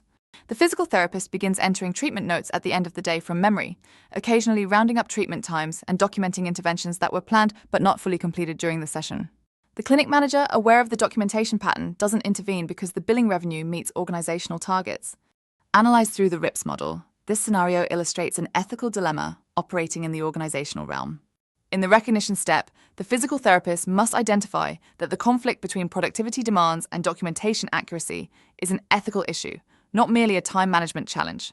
The individual process requires moral sensitivity to perceive that rounding up treatment times and documenting incomplete interventions constitute falsification of the clinical record, moral judgment to recognize that documentation must accurately reflect the care actually provided, moral motivation to prioritize accuracy over the personal consequences of non-compliance with productivity targets, and moral courage to confront the organizational culture that enables the practice. In the reflection step, rules-based analysis reveals that Business and Professions Code Section 2660 G makes failure to maintain adequate and accurate records grounds for discipline, and Section 2660 J makes commission of any fraudulent, dishonest, or corrupt act substantially related to physical therapy duties an independent ground for discipline. Standard 6.2 of the 2026 Code requires that documentation accurately reflect the provider, nature, and extent of services provided, and Standard 6.1 requires truthful and accurate billing. The Physical Therapy Board of California has pursued enforcement actions against physical therapists who documented treatment time not actually spent with patients, constituting billing fraud. Ends-based analysis weighs the harm to individual patients whose records don't accurately reflect the care they received against the systemic harm of normalized documentation fraud across the profession. Care-based analysis considers the physical therapist's responsibilities to the patients whose records have been compromised, to colleagues who may be pressured to adopt similar practices, and to the profession's credibility. In the decision step, Standard 6.7 of the 2026 Code states that physical therapists shall not knowingly enter into or continue any employment or other arrangements that prevent them from fulfilling professional and ethical obligations. The APTA has identified balancing productivity demands with quality patient care as one of the biggest ethical issues facing the profession.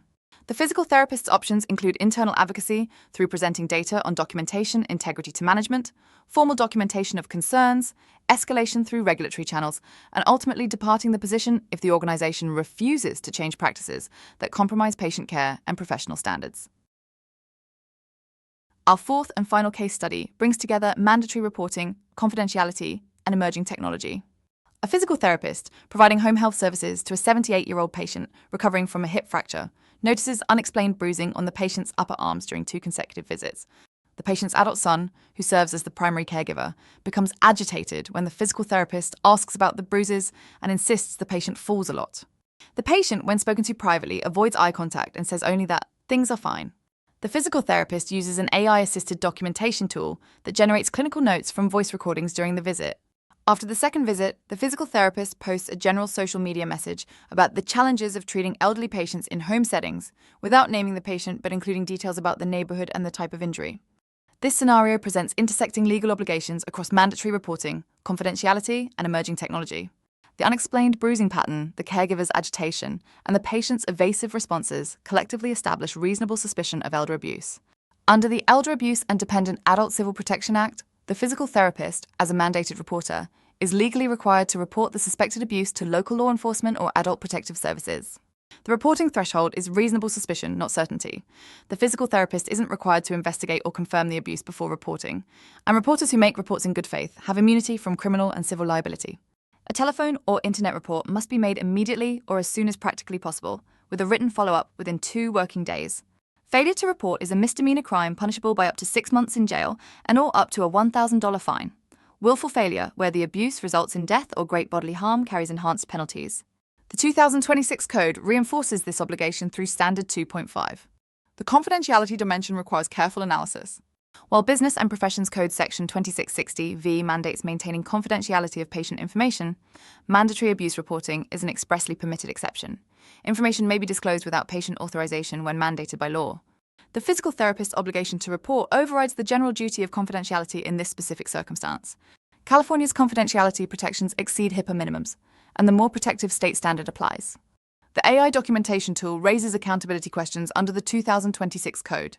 Standard 3D requires accountability for the accuracy of information disseminated using emerging technologies, including artificial intelligence. The physical therapist must review and verify all AI-generated clinical notes for accuracy, particularly in a case involving suspected abuse, where documentation may become evidence in a legal proceeding. Under California law, the physical therapist retains full legal responsibility for all clinical documentation, regardless of the tools used to generate it. AI tools are instruments, and the physical therapist can't delegate professional judgment to an algorithm. The social media post presents a separate confidentiality violation. Although the physical therapist didn't name the patient, the combination of neighborhood details and injury type may render the patient identifiable. California's strict confidentiality protections under Business and Professions Code Section 2660, U, and V apply regardless of the medium through which information is shared, and Standard 3D of the 2026 Code requires accountability for the accuracy and truthfulness of information disseminated through social media.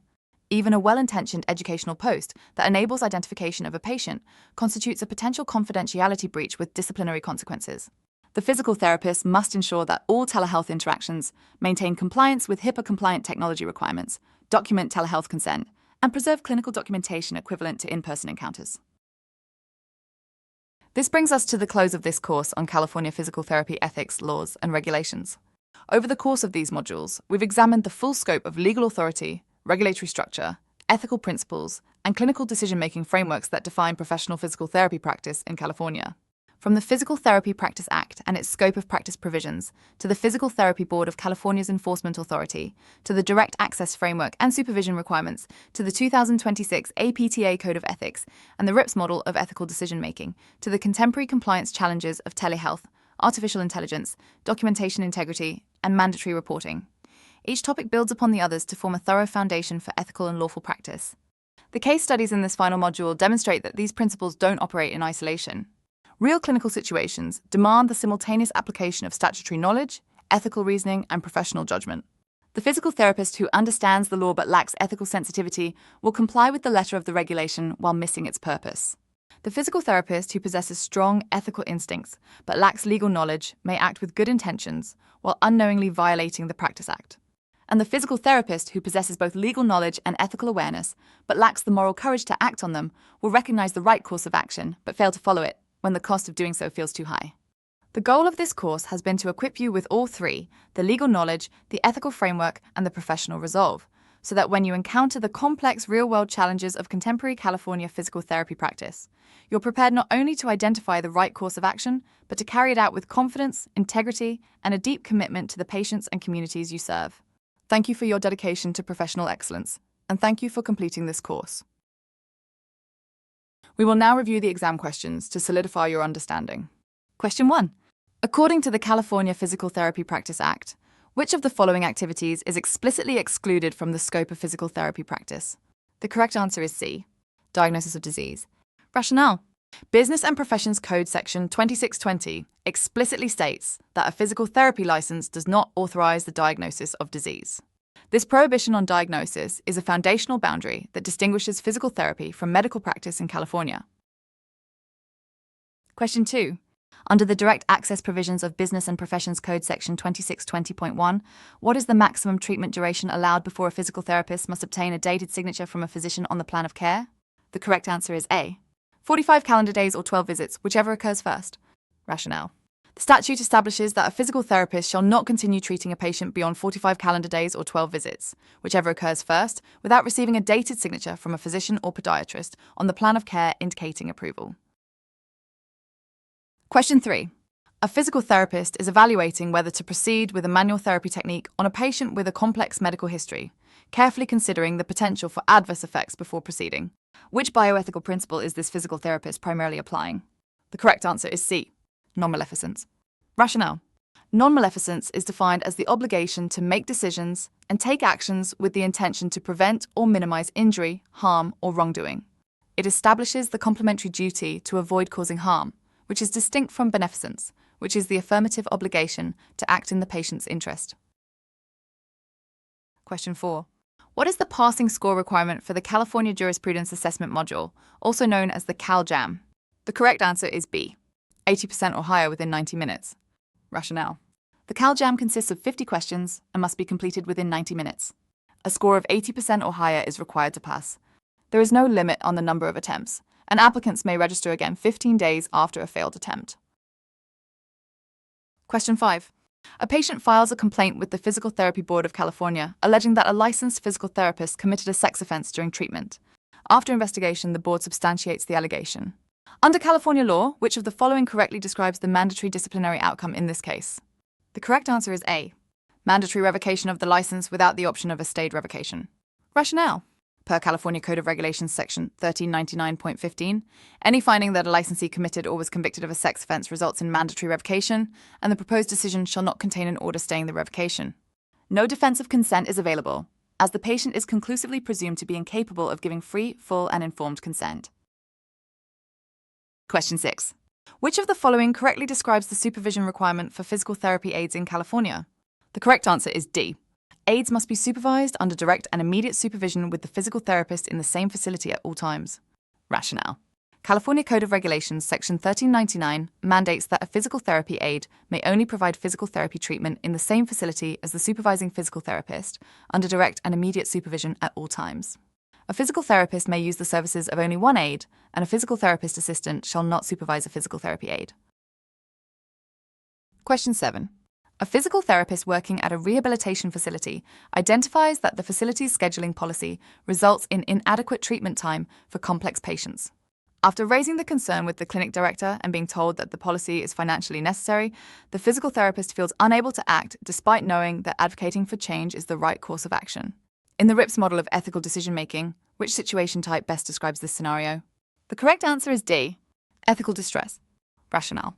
Ethical distress occurs when the practitioner knows the right action but faces barriers to carrying it out, such as institutional pressure, resource constraints, or power dynamics. This is distinct from an ethical dilemma, which involves two defensible but mutually exclusive options: an ethical temptation, which involves knowing the right action but benefiting from doing wrong, and ethical silence, which involves ethical challenges going unaddressed. Question 8. A physical therapist providing home health services notices unexplained bruising on the upper arms of an elderly patient during 2 consecutive visits.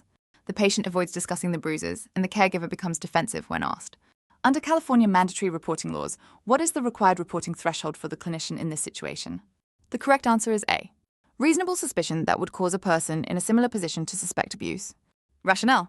The reporting threshold under both the Elder Abuse and Dependent Adult Civil Protection Act and the Child Abuse and Neglect Reporting Act is reasonable suspicion. It does not require certainty, only that facts exist that would cause a reasonable person in a like position to suspect abuse. Mandated reporters are not required to investigate or confirm abuse before reporting. Question 9. A physical therapist plans to use a spinal manipulation technique on a patient with chronic low back pain. The patient has limited health literacy and asks what risks are involved. The physical therapist must determine how much information to disclose. According to both the Federation of State Boards of Physical Therapy Informed Consent Guide and California's Informed Consent Doctrine, which of the following best describes the standard used to determine what information must be disclosed? The correct answer is B. The information that a reasonably prudent person in the patient's position would consider material. Rationale. California's Informed Consent Doctrine uses the reasonable patient standard, requiring disclosure of all information that a reasonably prudent person in the patient's position would consider material when deciding to accept or reject a recommended procedure. This patient-centered standard places the emphasis on the patient's informational needs rather than on professional custom. Question 10. According to the 2026 APTA Code of Ethics, which of the following best describes the physical therapist's responsibility when using AI-assisted documentation tools in clinical practice? The correct answer is C. The physical therapist retains full responsibility for the accuracy of all clinical documentation, regardless of the tools used. Rationale. Under California law, the physical therapist retains full legal responsibility for all clinical documentation, regardless of the tools used to generate it. Standard 3D of the 2026 Code requires accountability for the accuracy and truthfulness of information disseminated using emerging technologies, including artificial intelligence. AI tools are instruments. The physical therapist cannot delegate professional judgment to an algorithm. Thank you for completing this course on California physical therapy ethics, laws, and regulations. We wish you continued success in your professional practice.